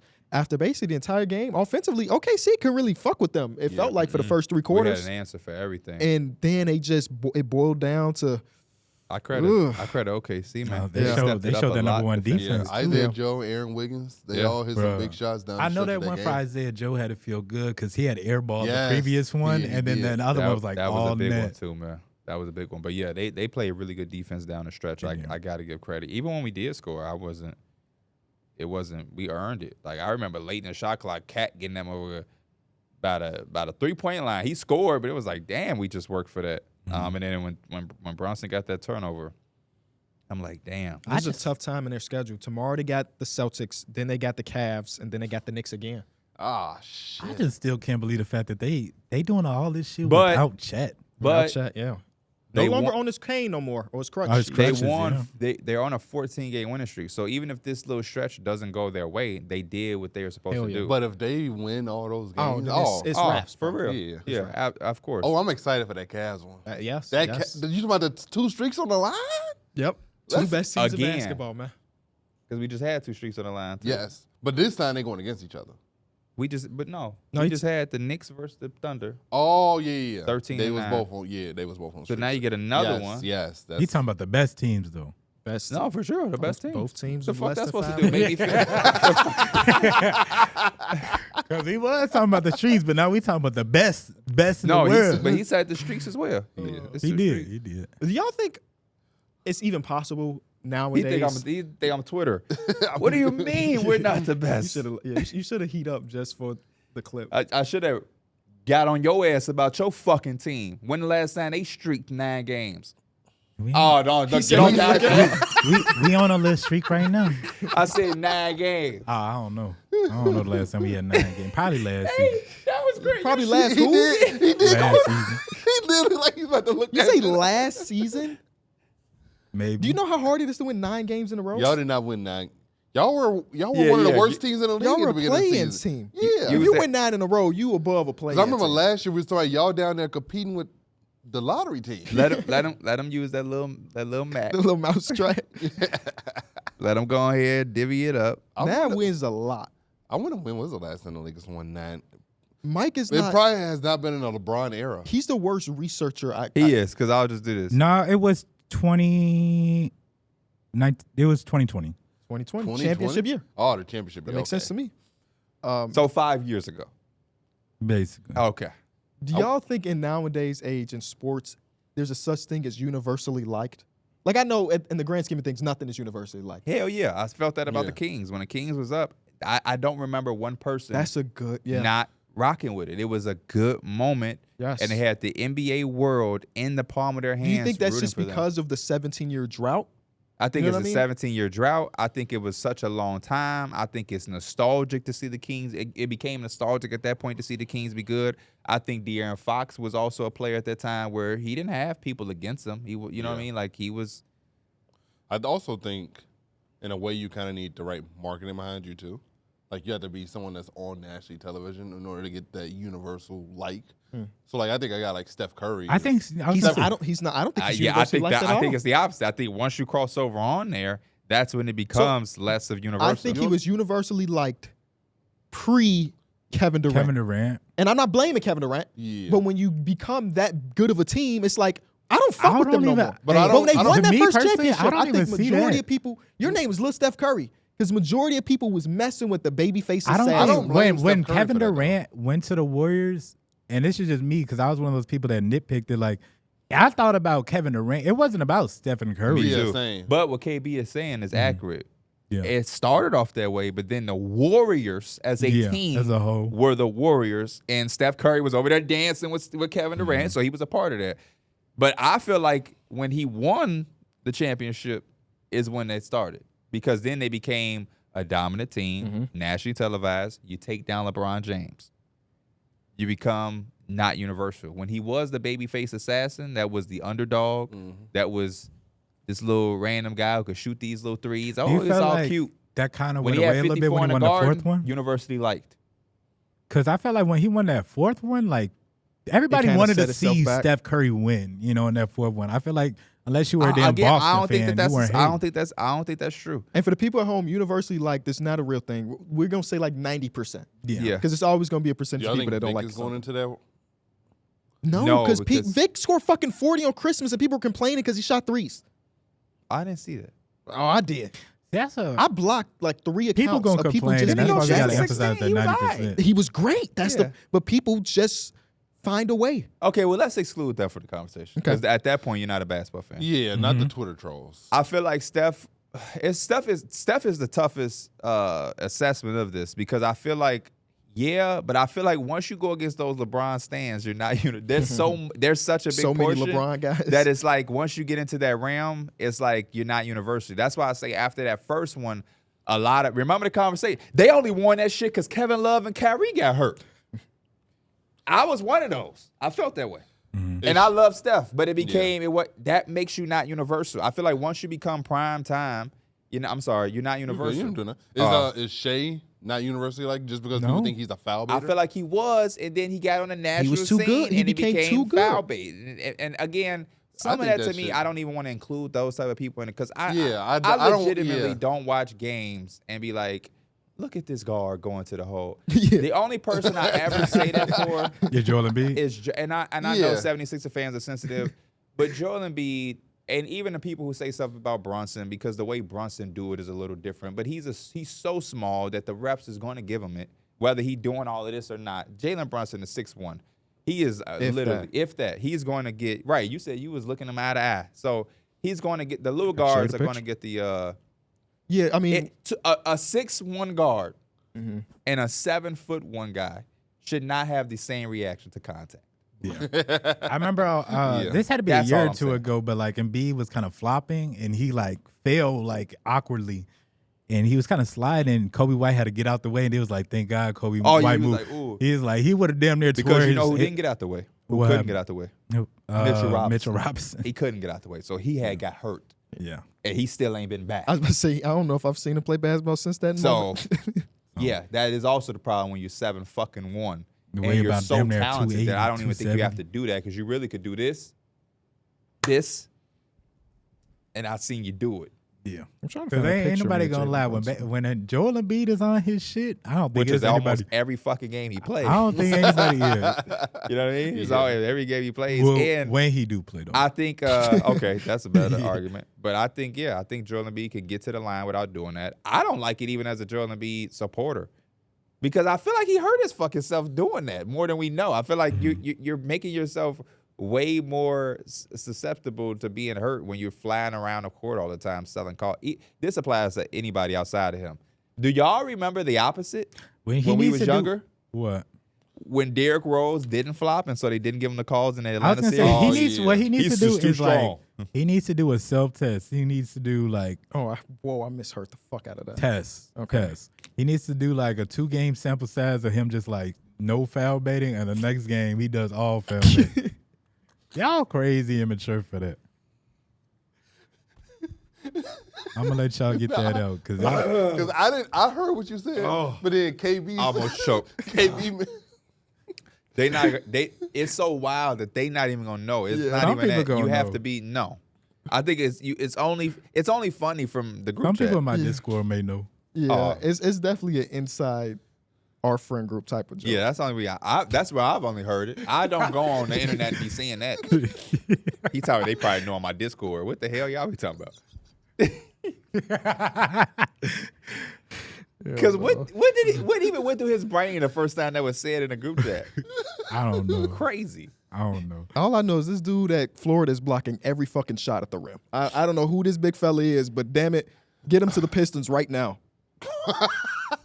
And he ain't gonna do shit but do the same shit Jalen Duren did. Jalen Duren had 3 blocks last night. Oh, good for him. I watched the first quarter of that game and I had to get the fuck out of there. Right when KJ Simpson hit that 3 and you hit the group chat, Talking about 12% from I switched over. That was it. I got a few more things before we move on to Mike's segment. Anthony Edwards, after his game against the Boston Celtics, I love Anthony Edwards because if you put a microphone in front of him, he going to talk about what the hell is on his mind. In it, he said, it's not how I want to play. I'm only 23. I don't want to just pass the ball all night. Super hard to stay engaged when double teamed and only having to pass. This shit pissed me off. As somebody who's becoming an Anthony Edwards fan, and I became a fan strictly off of a lot of his play, but also how he talks and how he carries himself. This was just like one of those like, what the fuck? Like this is what every top 10 player in basketball has to deal with. If you want to get to that pedestal, this is stuff you got to learn from and deal with on a regular basis. And you're Anthony Edwards. You're established in the league already at 23 years old. Everybody knows who you are. You should expect double teams and not being allowed to play ones. You also got Julius Randle on your team. That's not Karl Anthony Towns no more. So obviously, if I'm the opposing team, that's not Cat over there. That's Julius Randle. Guess what? Your ass demanding way more attention now. Like that's just what comes with the territory. And I just think this is just something that he has to just grow and develop from, which I think he is. I think at that point in time he was pissed off because he is seeing a lot more double teams this year. But just go hoop, bro. It reminded me of 2 years ago when they traded for Rudy, and he said that I can't basically, I don't remember the exact quote. He basically, I can't get down because of the spacing. He lost his superpowers. He lost his superpowers. He ain't lose his superpowers, KB. He don't remember that shit. We did ask him that. And He's like, man, I don't know what you're talking about. I don't remember that. I ain't say that. But that's what it reminded me of. Yeah. The reality is, yes, he is getting double teamed more this season than last year for the reasons you talked about. But I think one thing that we've been pushing for the last year or so is the playmaking jump for Ant.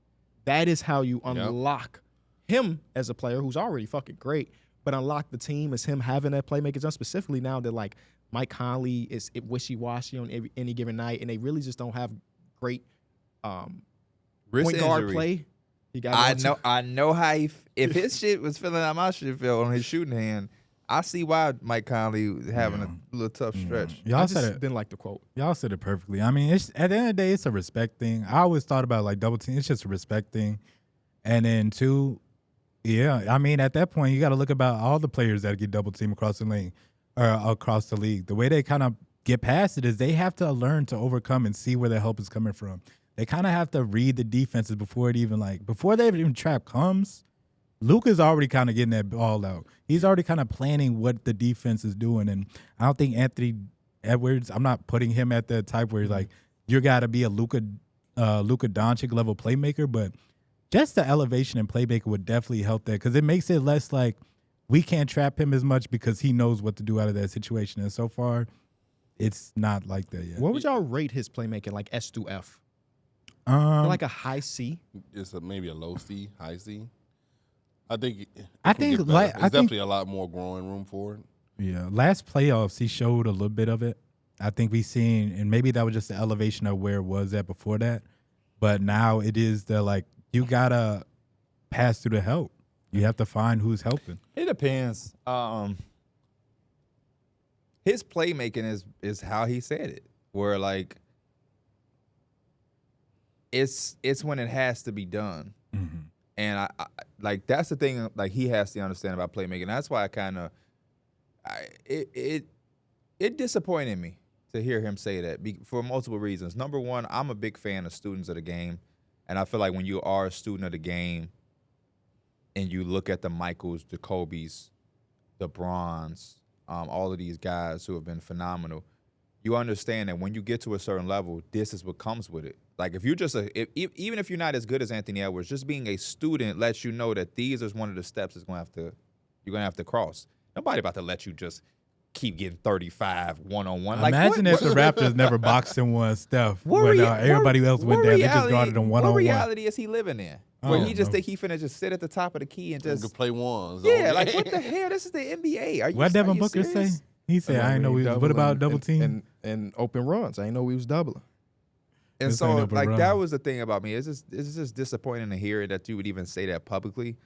And again, that's the push and the pull because you love how candid he can be. But there are certain things that you don't have to always be so candid. You have to start knowing how to turn it off and on and what's right and what's not. You want to talk about hot fries? Let's talk about hot fries. But when we talk about the content of the game on this team that's not as good as y'all were last year, and part of that is because they traded Cat so they can make sure that they can keep readjusting this roster around you for the long haul. You're about to play with a lot, probably less talent if they don't know how to figure this shit out. You're not going to be able to have all of these guys. So you're going to have to be able to uplift guys once you get to a certain point in your career, especially if you want that bag, which he going to want. He already signed it. No, I'm just saying, as his career continues to go, the money is only going to get larger and larger and larger, which means you're taking up bigger and bigger percentage of the cap, which means you're going to play with probably less talent. So you're going to have to be able to rise with guys. I don't think Kobe was like this out-of-the-world playmaker, but I think what Kobe was able to do was make guys around him better. Kobe was able to go to the playoffs with Smush Parkers and Kwame Browns and things like that and really push a Phoenix Suns team. Anthony Edwards got to figure it out. Like Mike said, he don't necessarily have to be Luka, slicing and dicing, you know what I mean? Like carving out a defense. But you got to figure out your way of uplifting guys and making them better and knowing how to make your job easier because, brother, it's not going to happen. And the more you talk like that, what Derrick said, when you say that shit, now who they play next? The next team might as well be like triple team. He's telling us how to stop it. How to make him uncomfortable. Yeah, I hate when you double team me. Other teams are like, bet. And it's one thing, like when Devin Booker said it was crazy too, because you are getting better. But like he was out there trying to get better and work on certain things. Anthony Edwards is saying, I don't want to pass. Yeah, that's how I want to pass. I don't like passing. That's way different. He's saying, "Don't double team me because I don't want to pass." He said something similar in a playoff game, and it wasn't necessarily like to that degree, but it was just something about like he had a really good scoring night. And he's like, "Yeah, when Mike Conley's out there, I don't got to worry about pass, and he kind of take care of that. I just got to score the ball." And it's just like, yeah, we know what Anthony Edwards is looking to do when he's on that court. It's just what can you do the other things that alleviate it? And I think, especially when you look at it, like, man. If they're double teaming and trapping, that means it's a 4-on-3 on the other side. If I get it up early, my team does what they need to do. Eventually, they can't really trap me anymore, and eventually they're gonna have to figure out something different. But you gotta figure out the test to get to the next one. You know. I got one more thing before we get into rappers as NBA players. Mm-hmm. And also doing that would make him players like him don't understand how much it makes their life easier. It does. Yeah. That's again. I'm gonna do it again. Because they said it earlier, compared to 2K to real life. Shit. But we was playing like the other day, and somebody was saying that, like, man, get yours. And I was like, nah, it's the first half. I'm going to let y'all get y'all's. Because if this game get close and I got to take over with my Shea build, I don't want to hear shit. You was scoring. I was passing it. But now that the game on the line, homie, nope. And I'm going to make the defense know that they got to guard D. Millie. Because if I ain't passing to his ass for 3 quarters and a fourth, they going to say, oh, okay. Here are the 10 most underrated seasons so far, according to the internet. I'm going to give y'all a name. Y'all are blindly ranking them. There's 10 spots. Of NBA players. NBA players, just based on this season. This season? Uh-huh. Okay. 10 spots. Let's see how y'all do. Usually if you do blindly rank A, it's for TikTok, and it's what, 5? Yeah. Here go 10. Austin Reaves. Oh, I love this. The triple-double? Austin Reaves had a really good season. Wait. My bad. I kind of zoned out for a second. Are you doing the best games, or is this just strictly underrated players this season? Okay. I thought this was like season. best games or whatever. I would put this at like 7. Who was the name again? Austin Reaves. I would go 7 might not be a bad spot. 7 might not. 7 or 8 for me. 7. Goga Batadze. 4. Yeah. Okay. 4 or 5. When Javon came to EJ's game, he asked me, like, man, who you rocking with around the league? I said, Goga Batadze, like a month ago. And I told him it's because he always ready. People don't understand how hard it is, man. He'll go. He was not playing at the beginning of the year, bro. He was literally not playing. Mm-hmm. And now he just be waking up like, oh, y'all need me to play today? Bet. Double on the way. Gave him 6 assists with it last night, too, when Jalen Suggs got wheel card. Get will soon. Yeah. He's got some crazy injuries this week. Crazy. Some fibia fractures. I thought we was past the Maxwell hump. Lewis is injured. I forgot what they classified it, but goddamn, that was nasty. I think it's a fibula, too. But it'll be reevaluated in like 4 weeks. 2 minutes into his Nets career. It's crazy. So get well soon. So, Goga, where y'all putting them? 4 or 5? I would say 5. 5? Payton Pritchard. Oh, see, I would put this at probably 4. I'd say 3. Remember, y'all, we're doing underrated. I know. Y'all think he's having an underrated season? Because we've talked about his ass almost every podcast. Yeah, but on the grand scheme of things around the league, Payton Pritchard probably have an underrated season. At a 3 level? Yeah. Okay, put him at 3. 3? Karis LeVert.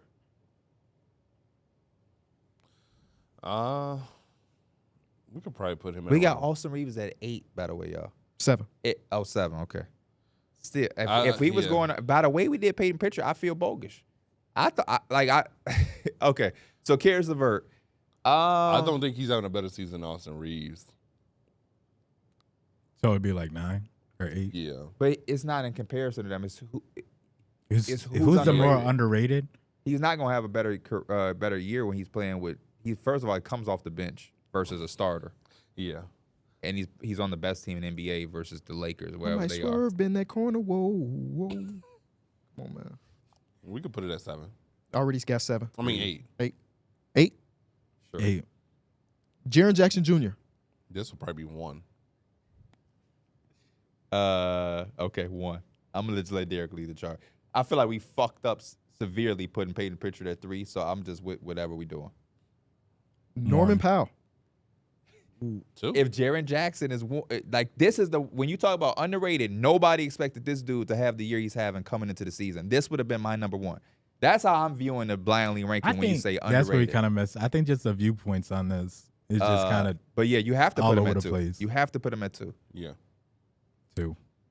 Isaiah Stewart. 6. What's left?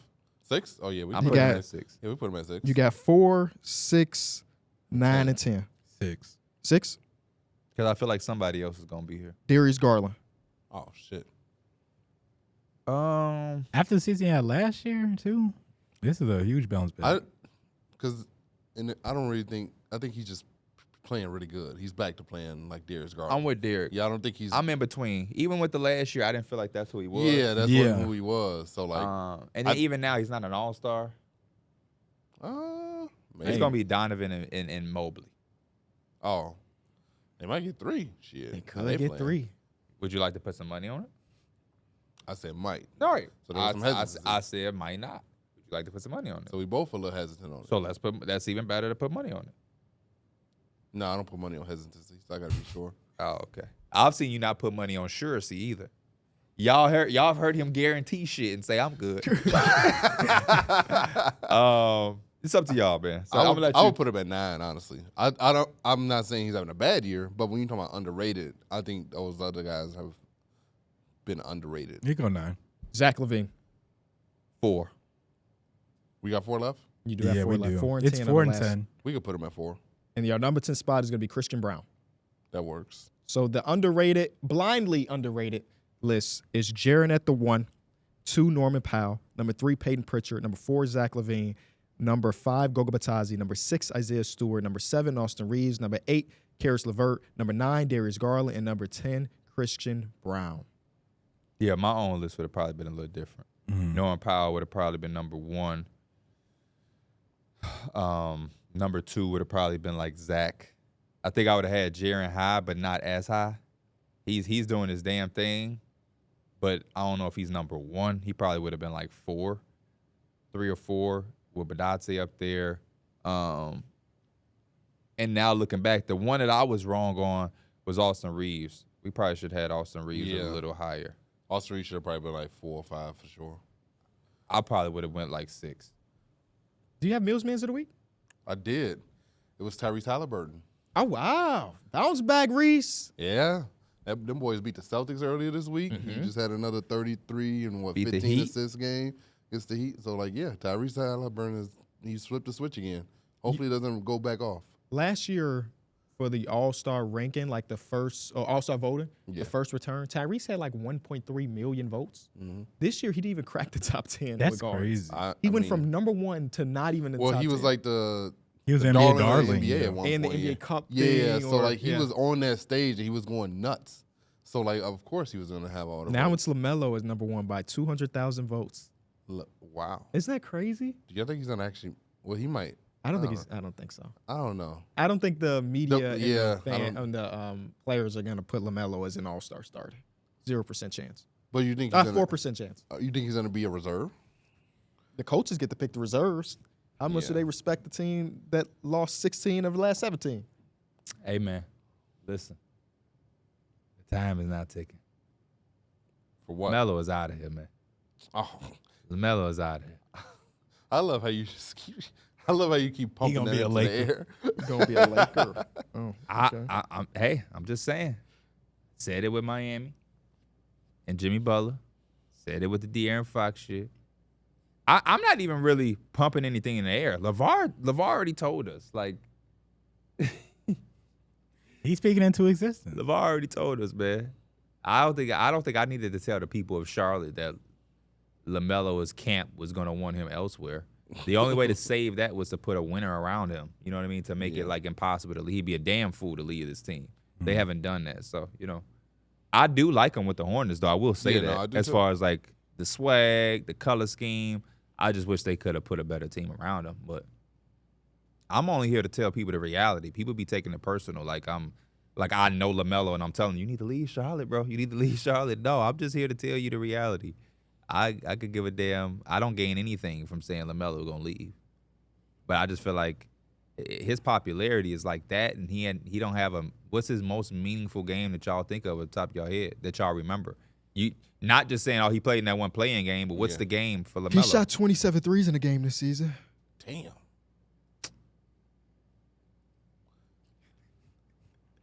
You crazy boy? What? You said damn. I don't remember him shooting 27. He didn't. Oh. Right. Talking about some damn. Do we got a game where he shot 27 shots? Oh, hell yeah. Yeah, he definitely does. For sure. He got a 30-shot I've seen game? Brandon Miller with 25-plus shots, so I know LaMelo done got him. You're right. You're absolutely right. One game, I think last year. Overtime game against the Pacers, he probably had 31 shots. Last year against the Celtics, I think he had like a 40-point game against them. I don't remember exactly if they won. This year, his season high in three-pointers attempted in a game is 20. Damn. And what did he make, 9? 7. Oh. 35%, little less than league average. 7 for 20 is shooting 23 sounds exhausting. Shooting 23s is crazy, bro. It should be exhausting until you see how he he attempted shoots. 20 shots against the Wizards last Thursday. You said what happened against the Wizards? LaMelo Ball attempted 27 shots against the Wizards last 27 Thursday. on the head? That's raw. 27 on that was just a regular game for him. He's played 22 games, and 12 of the 22 games he's played in, he's attempted 25 or more shots. Damn. I love it. Sound like LaMelo. I love that for him. He did it. He doing his big one. Y'all so off. I would Y'all love ready to for see my him on a team segment? with like more structure. I'd be very interested to see what it would look like. You know who I want to see on the new team? Colin Sexton. Colin Yeah. Sexton should have been on the yeah. underrated seasons list. Yeah, he Yes, should have been. I yeah. love me some Colin Sexton. He was having a really good year last year too. That was the So- names that I was low-key excited for if it did happen. He's If just it- a guy that need to be on a competitive team. He's too competitive to just be out there playing that basketball. And he plays so damn hard. That's what I love about him. Oh, you know the best thing? I know I'm going back a little bit. Oh, today's Colin Sexton's birthday. Happy birthday, Colin Sexton. Oh, happy birthday, birthday. Colin Sexton. Sexton. We're going to move your birthday back, though. Derrick Rose Day. The It's fuck? also Wemby Day. No, it's Derrick Rose Day. Wemby, move your shit back. You throwing something on the grill for Wemby? No, What? We going. He ain't even made the playoffs yet. I'm You throwing shit on something on the grill for Wemby. He being Damn. proactive. I'm throwing I something. already threw some I'm on the being grill for Brian's proactive. birthday, so Right. I can't be going back to the store that fast. May 6th, y'all put some on the grill? What's May 6th? Chris Paul's 40th, man. Fuck no. That's my birthday, so I might be putting you something on might the put some on the grill. Fuck I'm no. putting some shit on for Chris Paul. I'm sorry, brother. You can come over if you want to. Imagine But putting you gotta some, wear Chris You Paul gonna have your jersey. jersey on? putting while some you shit grill? on the grill for Chris yeah. Paul is crazy. He man, let's throw some shit on the I on the know grill what for I'm putting on Dame. He just found a way to put something on the grill. Oh, it's Colin Sexton's birthday. Bet. He putting some other meat on his grill. Who you throwing besides Ron? Who you throwing something on the grill for? Me? Yeah, My damn self. Today's Rob's birthday too. Rob who? Dillingham. Oh, shout out Oh. Rob. Shout out to Rob Dillingham. I I ain't don't know throwing if nothing I'm on the putting grill for him. a Penny Hardaway. Somebody who done playing. These What players about that's- Tyson Chandler? Yeah, yep. Damn sure. I made a Tyson Bill. I'll put some on the grill for Derrick Rose's birthday. Yep. Another guy that's done playing. These guys that be playing, they be disappointed. Why would I do that though? Because it's my birthday too. No, it's not. October 4th is for Derrick Rose. He got his day. Damn. He get 2 of them. He get 2. Fuck. You heard? Hey, he said he don't want a statue because the way they be looking nowadays. Crazy. That was crazy. Do they have him with the fro or do they got him with the low They cut? don't do a statue. Just no. I'm low team cut. don't do a You statue. got to do the low cut. Low cut. But when you do his, you got to make it real good because you want his knee pads. Goran Dragic get to be a part of the statue. Yes. Oh, The come on iconic now. knee pad. Remember, Derrick Rose knee pads was different when he started wearing them. The Adidas ones. I just oh, man. love how much they planned out this week for him. Me too. I hope from the pop-up shop. I want to run into Joakim Noah We will. because I was watching him and Joakim Noah sit down. I'm like, man, bro, I can't believe. Like, I want to tell Joakim Noah how much I used to hate him. I used to Because love him. do you know how hard it is? Right, because you met him way later than me. But you know how hard it is to take somebody who hates you and then make them love you? When he was with the Gators, this team on here, and they was winning, and it was him, Al Horford, Corey Brewer, I fucking hated them. But when he got on the Bulls, I love me some Joakim And Noah. then he got paid, and then you hated him again. No, I wasn't even mad, man. I wasn't even mad. It was like, if he didn't give it to him, they was going to give it to Bariani. The Knicks found a way, Jerome James. They was going to give somebody the money. James, man. Marty Collins, max contract. When he got drafted, I'm joking, by the way. he was doing deuces, and he was like, "This not 2 for deuce, it's 2 for 2-time champion." Talking about college. In that video, he was like, "I forgot I said that corny shit." Derrick Rose like, look at my wrist. You see who was iced out like that? I like that. I like that little video, Yeah, man. they did the celebrity game, And and what I I- didn't know anything about. I would have went to the shit. Yeah. At Simeon, Yeah, they had it he yesterday. played with Simeon. his son. Anthony yeah. was there. I was like, "Damn, nobody told me." I would have Anthony been who? my cousin Anthony. Oh, damn. He pooped? No, he was there. Oh, okay. he was just there. Big T man. I No, I'm just can playing. imagine him hooping. You heard what I said? Yeah, he could do a backflip though.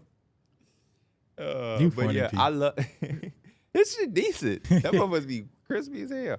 But yeah, I just love Joakim Noah. Like I always like Joakim Noah is who I would be. I feel like if I was in the NBA, like as a teammate, probably ain't gonna be the best player or nothing. But like I'm a ride for the best player. Like I'm making sure my And you're guy not gonna be gonna good. find somebody that care about his teammates more than Joakim. Yeah, Noah, bro. like that to me that's the best type of player. If I was a coach or if I was the best player, I want that type of guy on my Nobody team. walking around like Shaq, shitting in their teammates' shoes. Hey, That hey, these stories that are coming out about Shaq are bro, not okay. are crazy. They're not bro. okay. We're laughing because we goofy. That shit is not Bro, okay, bro. They said Pissing in a bucket and keeping it there over time and Lou Amundsen, y'all hear that story? no, He took Lou Amundsen's mouth guard and for an entire practice had it in his drawers. this is not okay. and then put it back in the case and watch Lou Amundsen put it in his mouth. What the fuck? What the when did they fuck, play Shaquille? together in Phoenix? Oh yeah, in Phoenix. Phoenix, yeah. That is not okay, bro. That's disgusting. That's not okay. That's not okay. Oh my goodness, bro. That's not okay. There's no way I don't care that he's 7'1". You gotta fight over somebody 300 after you pounds. find that shit If out. you, But that's the thing. What are you gonna? But they Shaq. also there's also stories, not as many as these, where Shaq does like gotten teammates phantoms and shit. So I don't But care, if you bro. shit keep in my the phantom, bro. you shit in my shoe. At that point, we just I gotta just go out swinging. You're gonna have to step outside. Shaq would apparently shit in buckets, save them for a week, And then dunk on 'em. pour them on rookies. yes. Gary Payton told his story. This is not speculation. Gary Payton said that from his own mouth. Yep. His Laker teammate. That shit is just straight up I disgusting. thought it was piss. You said shit. That's crazy. Shit, yeah. Hedo Turkoglu Just to suggested. keep old shit on the side is nasty. Yeah, what do you know? Shit just starts to. Motherfuckers can get It just sick builds from up that. bacteria. Yes. What? You who even thinks of that? Bro, that You shit know how is- uncomfortable it is to shit in anything but a toilet? And he said, hey, Where are you And he keeping big- that at? And he big as hell. Yeah. Where Yes. are you keeping Right. that at? That somebody's like, yeah, we'll let you do that. So is he shitting and taking it out the toilet and then putting it, or is he squatting over a bucket? This is Shaq's exact quote. There's only 2 players to ever withstand my hazing, Is this Shaq or Embiid you doing? and I had to release what I was doing to them because of their toughness. Kobe Bryant and Goran Dragic. Wow. There's the only 2 players. Wow. That's not cool, though. Shaq. Like That's not does cool he at look all. back on this fondly? That's not cool. What type of hazing did we do as high school basketball players? Literally Nothing. nothing. For us, at least, we didn't do anything Yeah. because we were all the same age. No, right, but we still haze each other. Not us. Not in our. So y'all ain't never take a motherfucker practice jersey and No. he couldn't find it. No. Mike punched a guy once. I don't know if that was hazing or. I punched the guy. I'll never forget. Because if we take someone else's practice jersey and they don't have, we all have to run. Right, but as a kid, you're so stupid that who gives a fuck? Hell no, I'm not doing no shit. Shaq that don't- I be refuted the running. claims, by the way. Right, I because most you're thinking certainly as an did adult, not. But like, you just do shit in the moment. So you've never in your life did anything where you knew you was gonna get in trouble, you still did it anyway. You lie, bro. Why is he taking so long? What the fuck? Why is he taking so long? Duh. Yeah. That's a part of adolescence. But it made us better according to that book. Yeah. that's it. Hey, by the way, Tuesday we talking about part 2. So if you haven't been catched up, Tuesday part 2.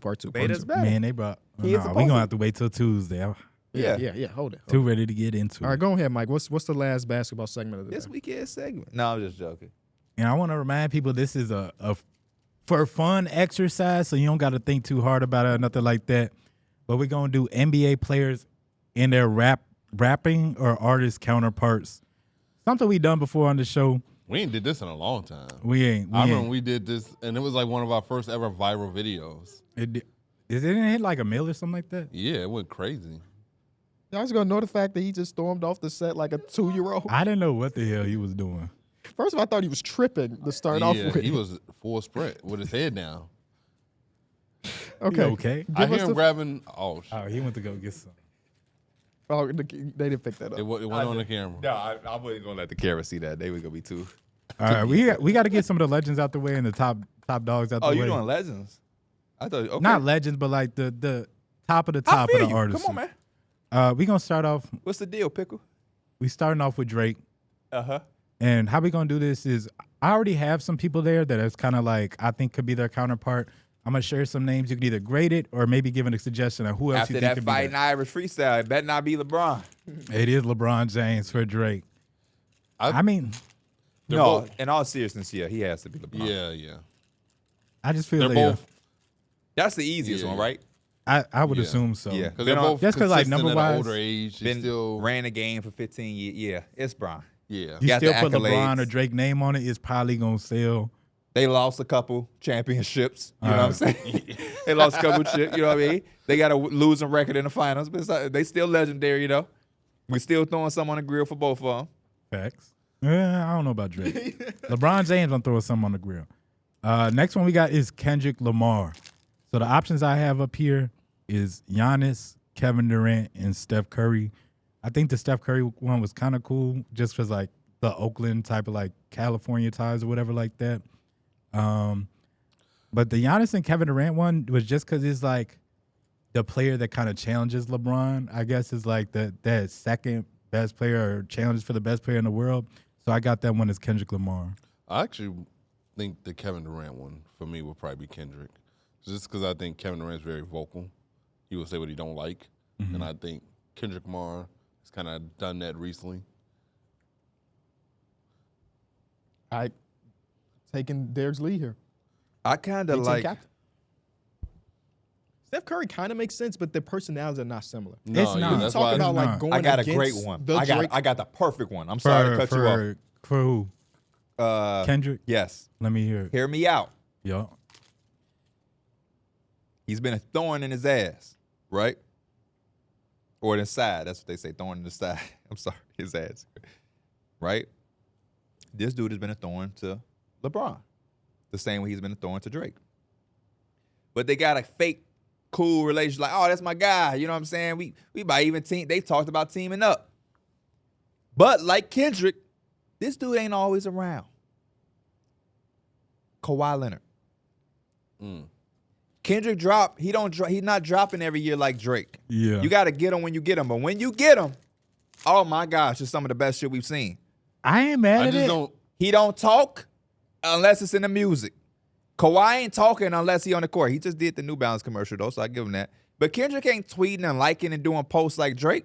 I talk to you in the music. That's like Kawhi. I'll talk to you on the court. I like that one. Some of these comparisons ain't going to be line and line, Yeah, but yeah. that's the best one I could find for I Kendrick. like that one. I had another one for Kawhi Leonard we'll get to later, but honestly, that makes a lot of sense.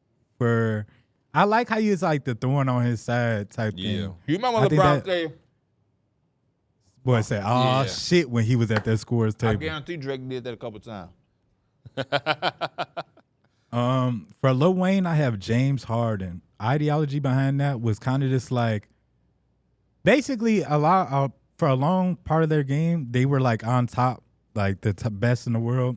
Eventually, they kind of slowed down a little bit, but you still got those diehard fans that are kind of still ride hard as hell for James Harden, and the real ones still kind of know like what he was. That's why I would say Russell Westbrook. I was thinking, bro. Bro, That's I had- exactly what I hey. was about to say. Yeah. The next one I have is Kanye. I put that for Russell Westbrook. Nah. In terms of like literally think on top Russ- of the world, and then he Kyrie had a Irving. lot of that does Kyrie yeah. Irving. Yeah. Kyrie Irving. Just naturally gifted, has said some things about certain, Can Can be has had some- controversial. Yeah, that's why, because Kyrie ain't say nothing. He just posted. But I also put controversial. Kyrie Irving for J. Cole because I was like, there's no denial, and like basically, just like how much they perfected their damn craft. I and would what actually they put do. Steph Curry for J. Cole. I think they're both kind of even keeled, J. Cole but they ain't- assassin. They're J. Cole ain't got no assassins. dynasty. Steph Curry got 4. J. Cole, my favorite rapper, he ain't got 4. Okay, I see. I see where you're going with that, but I was more so going with their vibe of who they like. North Carolina, born and raised. I'm trying to take the career Oh, in yeah, the, and they in, both are. in the field Yeah. of who they are and they respect the industry. Because I agree with you. Nobody's gonna match up 1-to-1, but you Yeah. got to take to some of the stuff and put it Because together. Steph Curry is like undeniably. People be denying my boy Cole. They stupid. But some of his shit ain't like I'm as a Cole fan, I'm not gonna sit up here and tell people, man, J. Cole got 4 classic albums. That's just not the case. So I'm trying to think of like J. Cole. J. Cole as a basketball player, probably J. like Cole is Kevin. J. Cole as a It might be basketball player. Shea. He's Kevin Durant, I think. Oh, it wouldn't be Shea. I would like Shea. Shea has got to be a new age guy. One of the new Kevin age guys. Durant, he got a couple. I don't know if everybody respects some of J. Cole's shit, because it ain't always on his own. Some of the outside people' favorite moments of J. Cole is not his own music. It's the A Lot verse with 21. It's the Big as a Super Bowl with Drake. J. Cole stepping back from the beef is Kevin Durant going to the Warriors. It rubbed fans the wrong way. That would be my alignment. You know what I'm saying? Me, I love both. J. Cole, my favorite rapper. They can't really tell me otherwise. But I would say Cole is like KD, personally. I ain't mad at it. So this is Or Tatum. what I did a little bit differently this time. I try to specify guys specifically for y'all type of genre music or just type of artist y'all Oh, I like. can't wait to hear KB's. So starting with KB, Superboy. I did put MF Doom on here. I was trying to think about who I could try to match him up with in the league because I feel like for MF Doom, you gotta have like an acquired like For sure. liking in music, and so I put DeMar DeRozan. Basically, because a lot of people might not like him because the defensive aspect, Sure. mid-range aspect, but you're gonna find those people that just simply just like his style of play. So I went with DeMar DeRozan on that one. I'm not mad at it because of the rationale behind it. What I said in the group chat would be my Wait, real would be answer. Chris Paul, and try to explain that a little bit more to me. So when I say Chris Please Paul, do, because you being biased here. both of them are my goats. So Okay. that's one. Oh, okay. But also, he is an acquired taste, like you mentioned. Chris Paul does not have a gazillion fans across basketball for whether it be his dirty play, his flopping, his tattletaling, and the fact that he hasn't won at a highest level. MF Doom don't got no platinum albums, but like the people that are locked into Chris Paul's game and understand his greatness usually understand it to the highest degree. Cult following, I think, also fits there. But like Chris Paul fans are kind of crazy, and MF Doom fans are as well. And they're both my goats. So that was my rationale. I think Undisputed, very great for a long time, Yeah, and maybe not appreciated the same way. I do like that rationale at least. But your DeMar DeRozan one was. I'm not mad I at that love one the either. DeMar. That was I'm your not best mad at that one either. That's how I've been looking at all of these through that lens of like how you broke that down. That was perfect, Mike. Next guy for KB, Earl Sweatshirt. Oh man. So this is a guy I put for Kawhi Leonard. Big long absences where he's just not there. You wonder where he's at. But when he does show up, you like, damn, I realized why you was that damn good. Zion. For that exact reason. Now, I'm Damn, on, he wasted his potential. I mean, give me 2 albums in 6 years. I did put Action Bronson up here, and I did put Zion for him. Because they just big. They just big. That could have You been know what I'm saying? Jokic. That's the worst one you done did. And he rap about food, and Zion love food. Who's a rapper that loves food and wrestling? Maybe Tyrese Josh Hart. Haliburton. Tyrese Haliburton loves him some wrestling, and he loves him some food. I don't know many people who don't like that second one. Action Bronson is probably like live marketing for me. He ain't on the top of your brain. He over there doing his shit though. Whenever you do decide to look that way, he's like, "Oh, Action Bronson just dropped a decent ass album." He dropped decent album and a New Balance collaboration that's fucking Yeah. fire that you ain't know dropped. Last one for KB, Childish Gambino. Oh, it's a good one. I put Draymond Green. Just versatility. Okay. I was thinking about that. I'm thinking back, Draymond The is a leader. demeanors couldn't be further from each other. But when it You comes to talking about like versatility, yeah, when you talking about like how they act or just personality. I was going somewhere just like a versatility.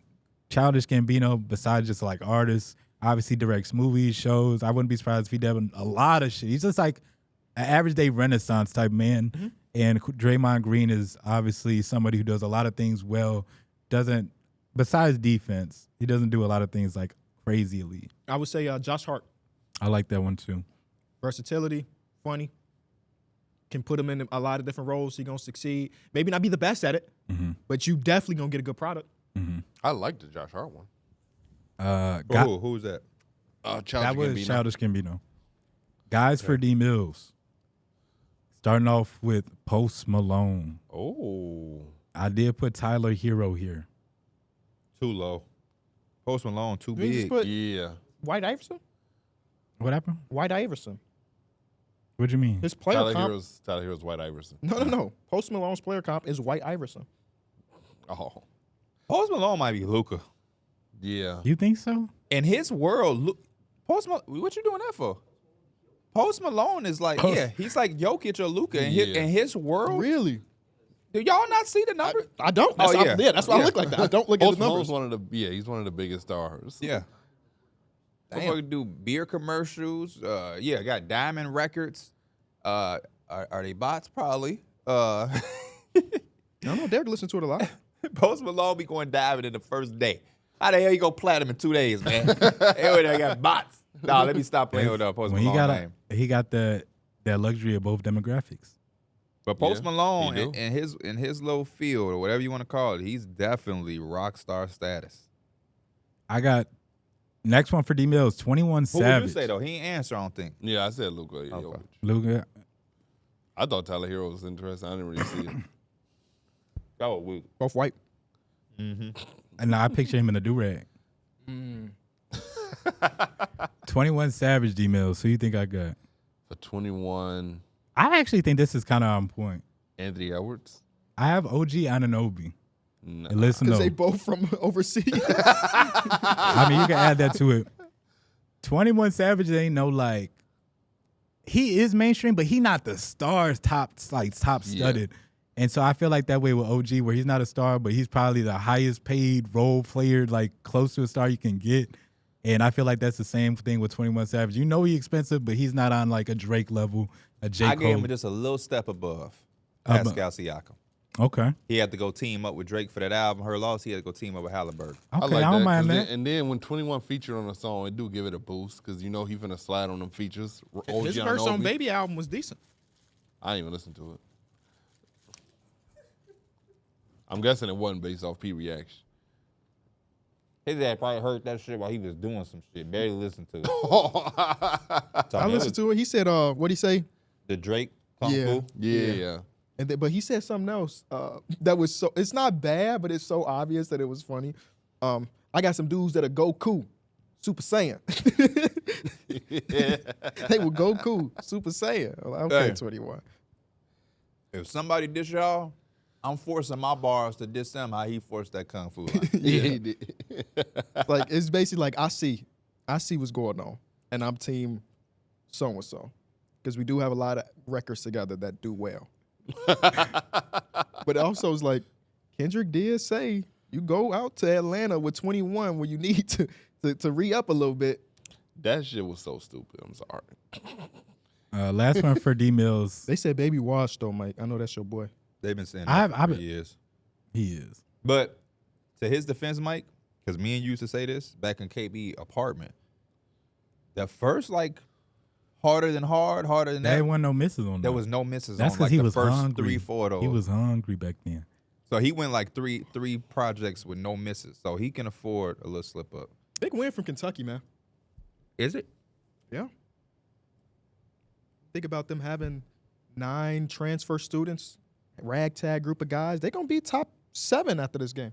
Being the Yeah, undefeated no, but Florida that's what team. they've been all year. I think that's one of their biggest upsides. Getting Jackson Robinson from BYU, Lamont. I know he's so happy to be able to have sex. You crazy. I got the last guy for D Mills. Shit, that ain't stopped my boy that played with Jimmer. Davies. What was his name? Something Davies. Number 0. Go ahead, Mike. My fault. Last guy for D Mills. I don't know if this is really a D Mills guy, but I wanted to put him on the list. Tyler, the Creator. Right now, I have I down. listened to Tyler in a while. I just wanted to put him down on the Yeah, list. no, I ain't mad at it. I have Al Horford and Brooke Lopez. Obviously, Oh my gosh. These But are, you so gotta- much more swag. these than are that. fucking he terrible, do, Mike. but you got to listen to the reasoning, though. listen. You have to listen to the No, reasoning. no. Brooke I'm Lopez listening. is old as shit. I'm not listening. Tyler been around since he was like That's really what I'm young. saying, He like- ain't that fucking old though. He not He's like that 30 old, something. But in Brooke Lopez was around before him. That's how old he is. Brooke Lopez was an NBA probably player what, for like 10 years a 3-year difference between them. when he fucking came in. I feel like rapping in NBA terms, age-wise, is completely different, though. Longevity in rap is harder.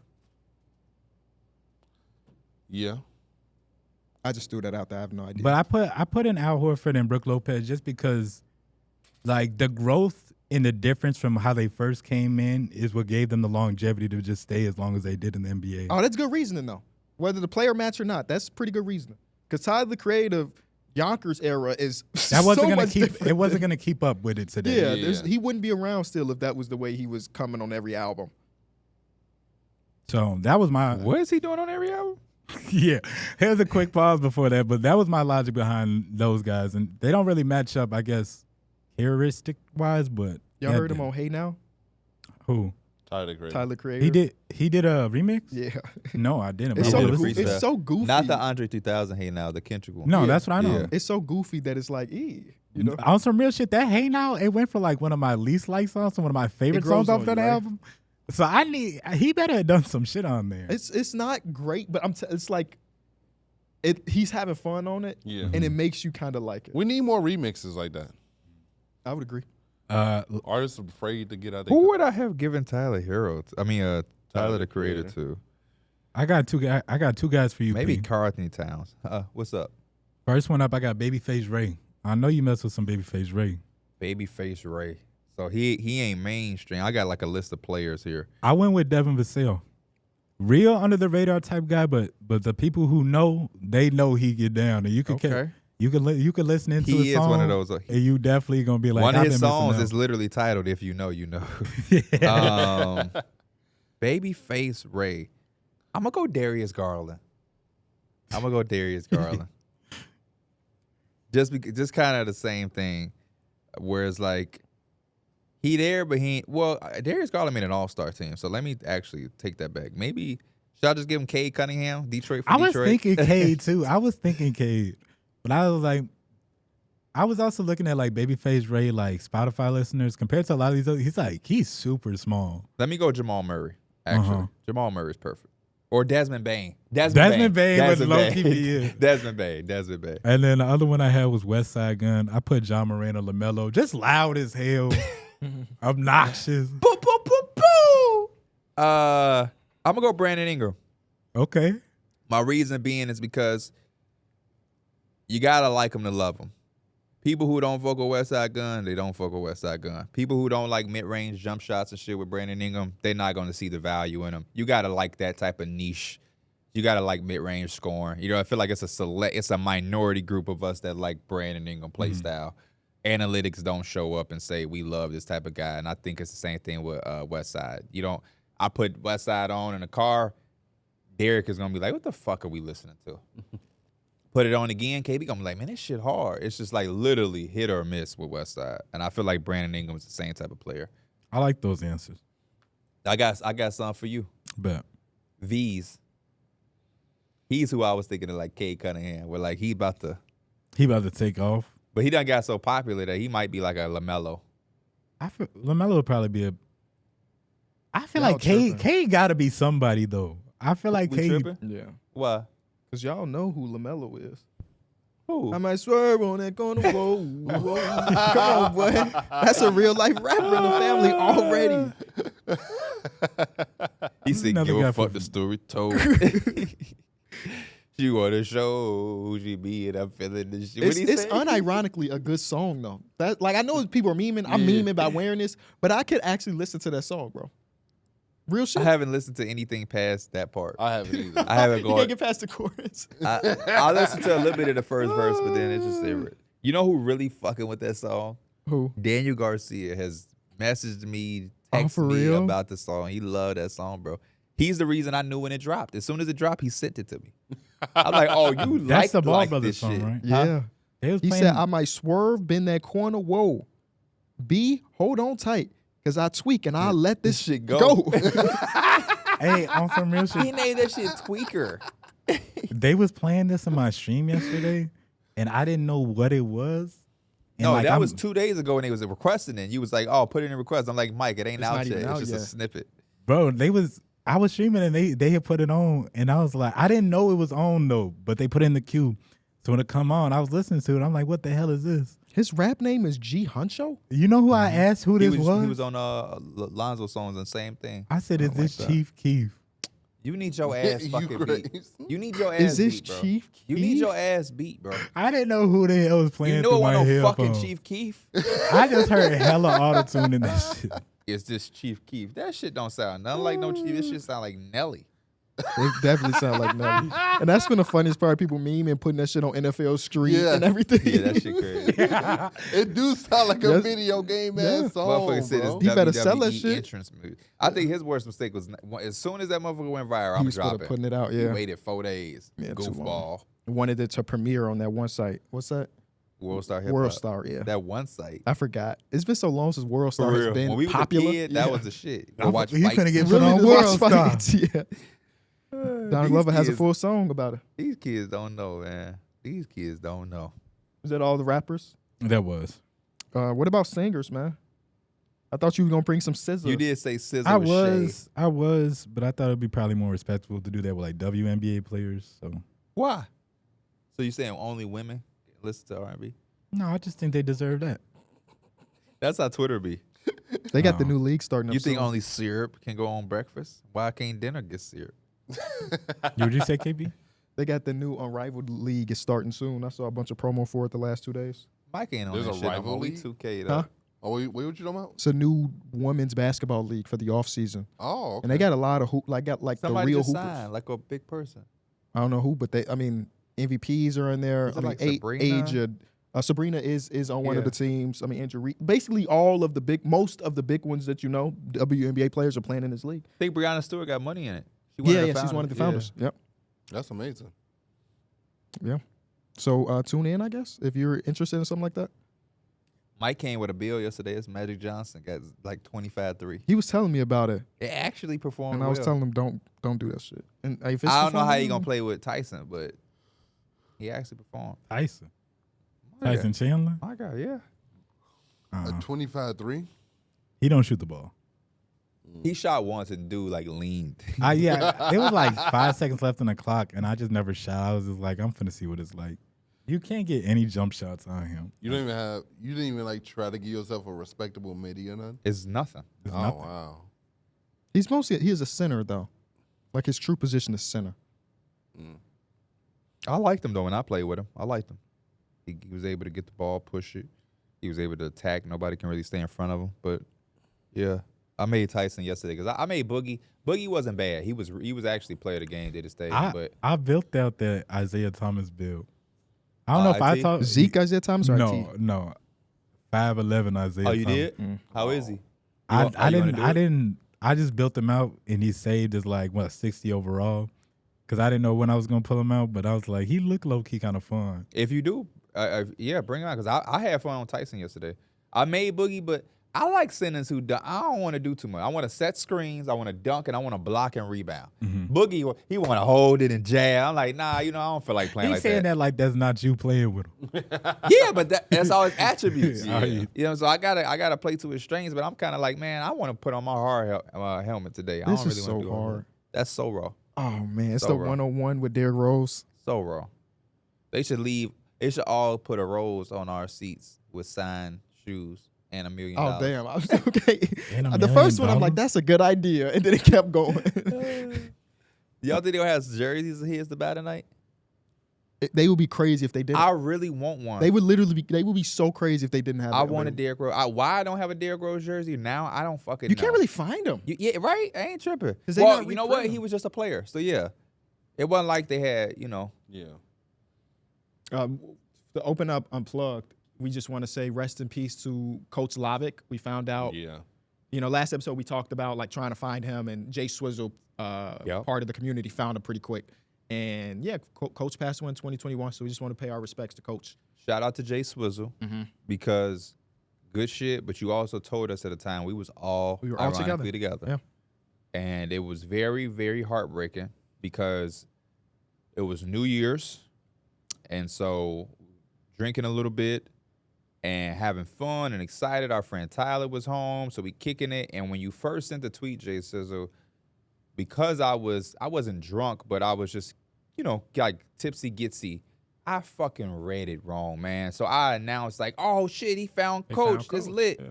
And then I looked back to go to the link to figure out I thought it was a LinkedIn account and it was an obituary account.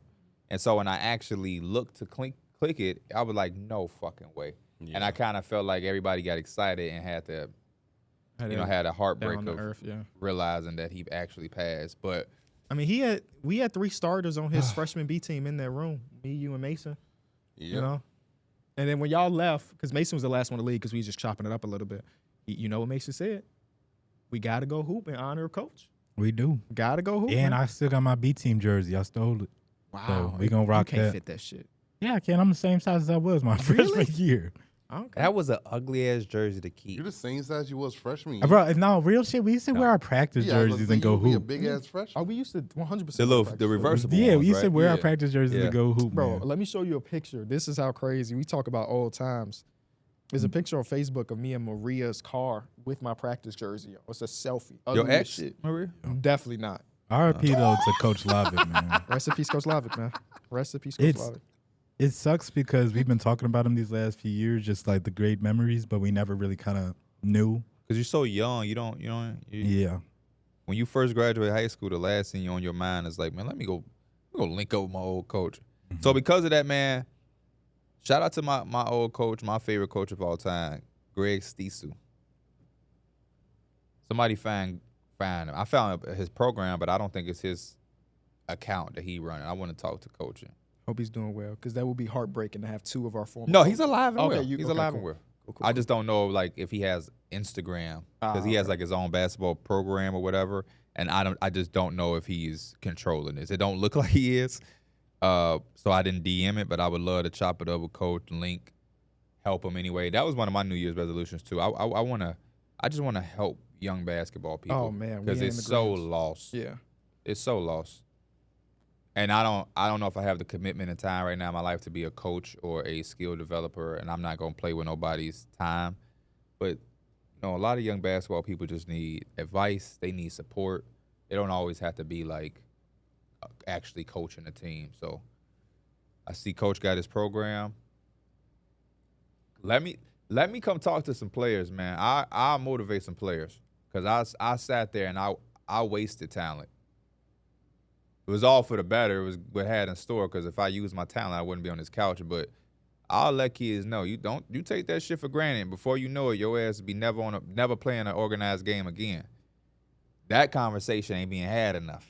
You fuck around if you want to. You blink, and the next thing you know, the shit that you loved is now some shit you got to push to the side. When I played at St. Joe, that was what one of the coaches told us. He was like, some of y'all need to get y'all shit together. Some of y'all not guaranteed to play at the next level. Yeah. That's the reality. A lot of kids, that's some what of they y'all think. Probably majority. That's the conversation. Yeah, I think he said some of y'all, I think some players did, but he knew everybody in there wasn't going to be able to. That's a tough reality. It don't got to be tough, but that's the reality, and a lot of kids don't want to accept it. I could take you to one of EJ tournaments right now. We can go talk to random kids. A lot of them will tell you that they're trying to play a high level Division I, and it's like, dog, you don't even have interest from Division II. So how are you doing that? When does reality kick in to realize that you're not going to Duke, and that's okay? So now what do we do? And that conversation is not being had, and it needs to be had, and it needs to be reprogrammed to where kids are able to hear that and not take it as a diss or a slight. Reality and accepting reality is not to be offended by. You're gonna save a lot of time in your life by allowing yourself to accept where you are and find value in what it is. It's value playing Division II and Division III. Yeah. You know what I mean? It's a lot of success stories. But those guys who found success, like a Max Strus, they accepted where they were. You fight against that, and before you know it, how the fuck are some of y'all, but how is Division III and Division II below some of y'all? I watch a lot of youth basketball. I don't understand how some of y'all walk around like it's beneath you. Mm-hmm. Yeah, I can see that. At the end of the day, only 0.01% of the people make it to the league. Go get that education, man. That's really what it's about, in my opinion. Yeah. That's why I'm so interested to to help athletes in general. Because at the end of the day, to go to college for free is some shit majority of people dream of.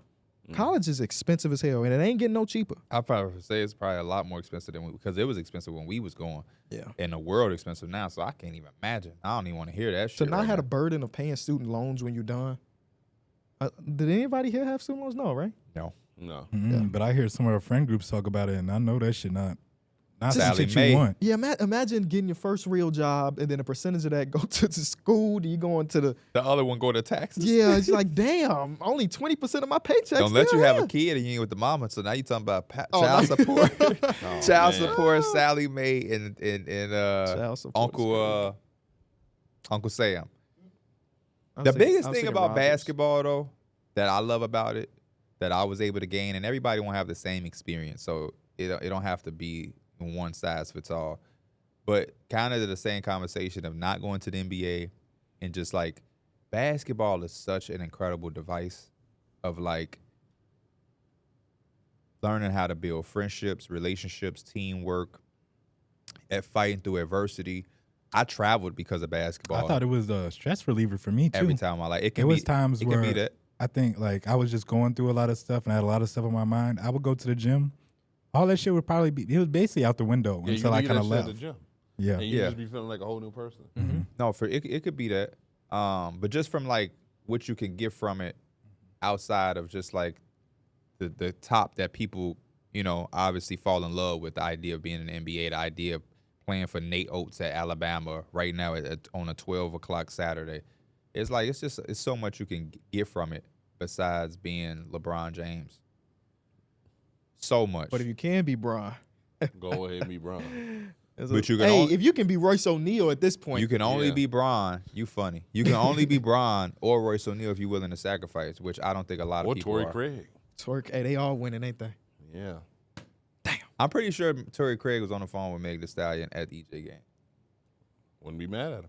I said, hey. Paige Hurd was like one of my biggest crushes. Yeah, nah, Paige Hurd, boy. Paige Hurd, boy. Royce O'Neal. Shout out to Royce O'Neal. My cousin. Bad. No relation. We could say Uncle Ruggers, no relation. Right, we could tell. You look like dude that played in Life. Who? You know that dude I always send. You said who? The dude I always send you. Who? That one dude you can't gonna get keep right? asking who? Literally saying who. You sound like a fucking owl. Ooh. I'm gonna send it to you. What else is on y'all Unplugged slate? Nothing really. I think I've just been so excited for tonight to go to this game, man. Yeah. Because Knicks on the second night of a back-to-back, there's a chance the Bulls hang in there. But you don't want them to, right? I want them to hang in there. You don't want them to I don't win. want them to. No, today is an exception. If we can win on D-Rose night, I'm not complaining one fucking bit. You should. Check your phone. That's who, Mike. That's your uncle. Do you think that gives them extra motivation, or do y'all think it's distracting? Both. Extra motivation, but halftime being prolonged is definitely going to be like, all right, we ready to go back out there. Like the Heat did earlier in the season. Yes. They just yeah. always 4 got times. blown out in the third quarter because of that. Yeah, I wonder how long the ceremony is going to be at halftime. Is it because normal halftime is, 15 minutes? And it's going to be interesting because usually that's when people go to the bathroom, they go get food. You got to be in your seat for this. Yeah. You have to be there to experience it. So, And I feel like they also going to probably do a big tribute video at the beginning as well. And he probably going to walk out and wave to the crowd. should I text Camille? I don't even know what this. One of my New Year's resolutions, P, was to ask for more. Like I said with Use your yeah, connections. go ahead. Hit Camille up, not even asking for anything. Hey, gonna be at the game tonight. Hopefully we can see each other. Cause he gonna be in them trenches. Yeah, he is. He gonna be in them offices. He gonna be in the scout. I'm gonna text him right now. Don't say see each other. Hopefully we run into each other. See each other. True. Sound like you trying to plan it out. No, see each other sound like you want to go on a date after.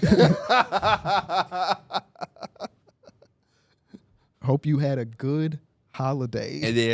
and then dash and put I might swerve and that whatever. He know what the fuck you talking about. Everybody know that song. Everybody know that. Everybody rocking with that right now. LiAngelo might have a fucking platinum hit. That would be crazy. So his whole time, and I can see it now. Because it's going to go platinum in the NBA community. See, I always told Tina, Lonzo had the vision. LaMelo could put the ball through the basket of my baby boy. Baby boy get everything. That middle son, I always said he was gonna do something different. He always had a thing with words. The boy could rhyme. Boy wrote a whole song when he was 4 years old. They say he be rhyming orange. Yeah, he really about this life. He can rhyme orange. You ever see the Remember Eminem? Eminem did that Yeah, shit he to try to did. prove? Yeah. Like, bro, cut it the fuck out. He did his thing, though. You the target demo for that one. Y'all saw the video Cash Nasty being posted up when that LaMelo playing? No. And they was like, LaMelo found his target audience because Cash like LiAngelo. because Cash like what 33, and he was like posted up on the wall like he was at a Jew party while he was playing.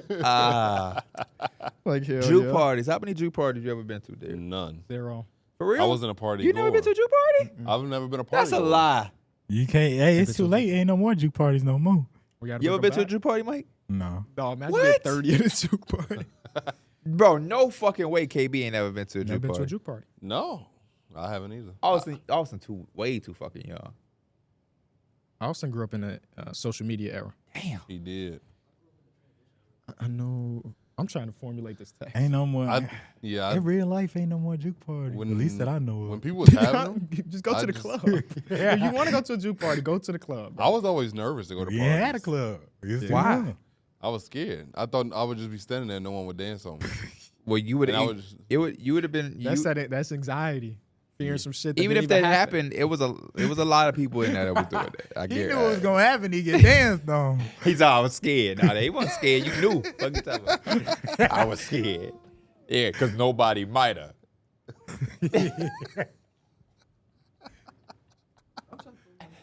You was gonna have somebody. Guys like you just couldn't be picky. You gotta get what you can get. Either that or you had to get behind without them, you just slide in there. She really feeling the song. I've seen dudes do that too. I remember, I'll never forget, man. I am not gonna say his name. But a girl that went to our school who was older than y'all, who people used to talk about in the group chat, that would started K. Y'all know who I'm talking about? Yep. I went to a party one time, and this was not a juke party. The lights was on, and the song was going off. Funny that's a determining factor. It's not a juke party because the lights were on. He was leaving because the song going off. So me and the girl I'm dancing with, walking off, whatever. But I had to help her because she was like adjusting her heel. So I turn around while she's adjusting her heel, whatever. I see that girl. I'm telling you, K. What a dude that I would have never thought. But she loved the song so much that she just wanted to dance. And he had a lick that day. Because I'm like, boy, you try that again, you getting your ass in trouble. She going to tell your ass to sit down. This is like just, I was just like, what the? But yeah, that's also the thing. You might get you a little dance. You just you gotta just get in where you fit in. I'm good. I was good. I was about to say, Good yeah, now, you too. definitely No, good you now. missed out. Fuck up out of here. Definitely good, though. You missed out. I missed out. Yeah. Because you would have been in that motherfucker with your shirt off. Nah, juke parties is funny because you would always be somebody like, shout out to Coach Lottie. His son used to put the girl on the ground and then do the whole body shit. He was one of those. And that shit used to be like, bro, why you doing all this He shit? doing all that shit. Just stand against the wall like the rest of us. Another great coach. Yeah. Go watch Coach Craig Lottie's highlight reel at Alabama A&M. I was Right, watching that's where he that. went? Yeah. I was It's on watching that YouTube, again, bro. It's so He don't funny. even like No. physical appearance. He looks so different. Yeah. But you can tell like his coaching style translated over because he was just doing shit. He just looked like he was hustling hard as hell No, too. bro. I don't even think he showed us. We found it. Yeah. And I could not believe that that's what he was doing. Yeah. You know Dumb what's- passes And it shit. makes sense that he used to say to us, there's no such thing as a bad shot. He just wants you to hoop. Because that's what he was literally just hooping in those clips. Yeah, he was. No thoughts, just playing ball. And I never got a chance to be coached by him. yeah, we only we get I like just 5 saw- games. I just knew him, but I ain't never get the chance to be coached by him, unfortunately. Great That's guy, why when he man. was guarding you, he was always good with his hands. And that's how he broke Chuck's hand. Yeah. you go up the wrong way around Lottie, he was stripping He you. was stripping you 100% of the time. Like you had to be strong as hell and not bring that ball down low, or he was gonna strip you. Yeah. Shout out to my boy, man. Another guy I saw him a little while ago at you did? Goodwill. Oh, Oh, for real? Just ran into him at Goodwill. I used to see him at Portillo's when I worked there. Still doing good. I always like when people recognize me before I recognize them. That's I like used to see good Walter Downing too. Shout out to Coach You know, Down. I said Coach Down. He never coached. I never had I Mr. think he was Downey a as coach. a, Oh, he as a was? teacher. Yeah, I he think was he's in more the so NBA. a teacher. Yeah. He Oh, was he actually played in for my NBA. Lakers, Actually actually. He played was for the in the Lakers. NBA and had no interest in anything his Del South got going on basketball. When I was one time getting through the drive-through, it was like, hey, if you ever want to get into coaching, I can always get you in. Downing? Yeah.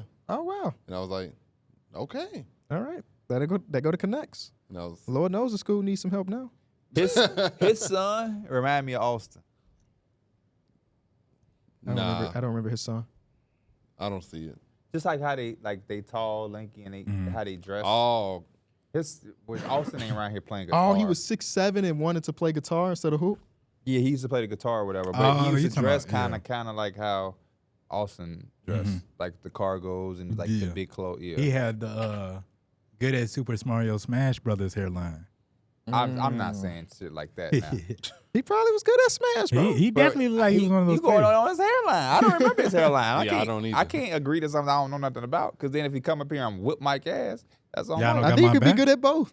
Huh? Y'all don't got my back. Not if you starting. I'm just joking. I always got your back. I'm like, Right, Joakim, because you're supposed to be ride with me, I got you. right or wrong or But dead when- ass wrong. But then when we get back, I'm whipping your ass. Yeah, for that's getting also us in some there. bullshit. Like, what are you doing? I'm riding for you, and after we fucking you up too. We helping you out of there. But got then when two we come black home, guys. Yup. That Kevin Hart shoe, he said, I'm beating your ass when you get home for putting me in that situation. Or the Royce the 5'9" had a line. He said, his dad told him, you come back with your ass whoop, you don't get another ass whoop. That's so much pressure. There's so much pressure. Oh, man. They teach you to go win that fight. Hell yeah. He said, you out there whipping dude ass because he don't know what you got to go home to. Hey, bro, we were supposed to be just a little fight, but this shit extremely personal because if I lose, bro, I'm finna get my ass whipped again, so I'm finna fuck you up real quick. Maybe just let him know. Like my dad said, if I don't win this fight, he gonna whoop my ass. You gotta be. Some dude might be nice about it. My mom tell that infamous story all the time. Her first fight was like that. A girl wanted to fight her and came to the house, and my grandma made her fight, and my mom did not want to and was scared. But because she had to fight, she ended up winning. That's what Uncle Nuke did with the twins. For real? He took them down the hill to them girls that was talking trash, and Uncle Nuke sat down on the corner and watched them fight. Y'all figure this out, and they fought. It was over, and then they never beefed again. Nowadays, Damn, I didn't know he did that. You can't do that nowadays. Catch a charge. No, kids just they don't like fighting. They would shoot. I don't like fighting no more. That's why I be telling who was just saying that? I forgot. Like, yeah, just let that shit be, man. Cause you fuck around. Your pride to get your ass fired up. Yeah, you can't have pride now. Nah, yeah. I'll do anything to get home safe. I'll be a bitch all day.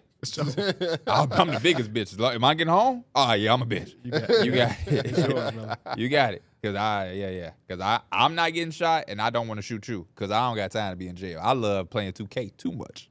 So unless Penny can come in my cell and 2K and I can get VC and grind with Mike. Them clips I be seeing now, they be in jail, do whatever the hell. They be in jail, do whatever the hell they want. That's true, but I still don't want to be in that motherfucker. I'm picky. Don't ever get it twisted. I ain't sitting in no damn cell.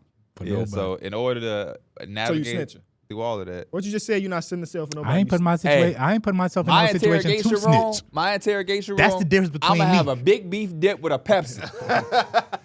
Talking about no. See, Mike had that he had that jacket, the blue one, but he also had that hat. The one that, numbers on the board, clips. He did a reward thing on us. You can go look it up and look at that. Yup. And I'll tell you what color cock KB dry. That's crazy. We appreciate y'all watching or listening to this episode of Numbers on the Board. Reminder that the linear TV show comes back this Tuesday, 2 o'clock on ESPN News. And also a reminder, go ahead and vote for us for the best basketball podcast so we can get that jewelry. Shout out to D-Rose on D-Rose Day. We'll see you later. Peace. Peace.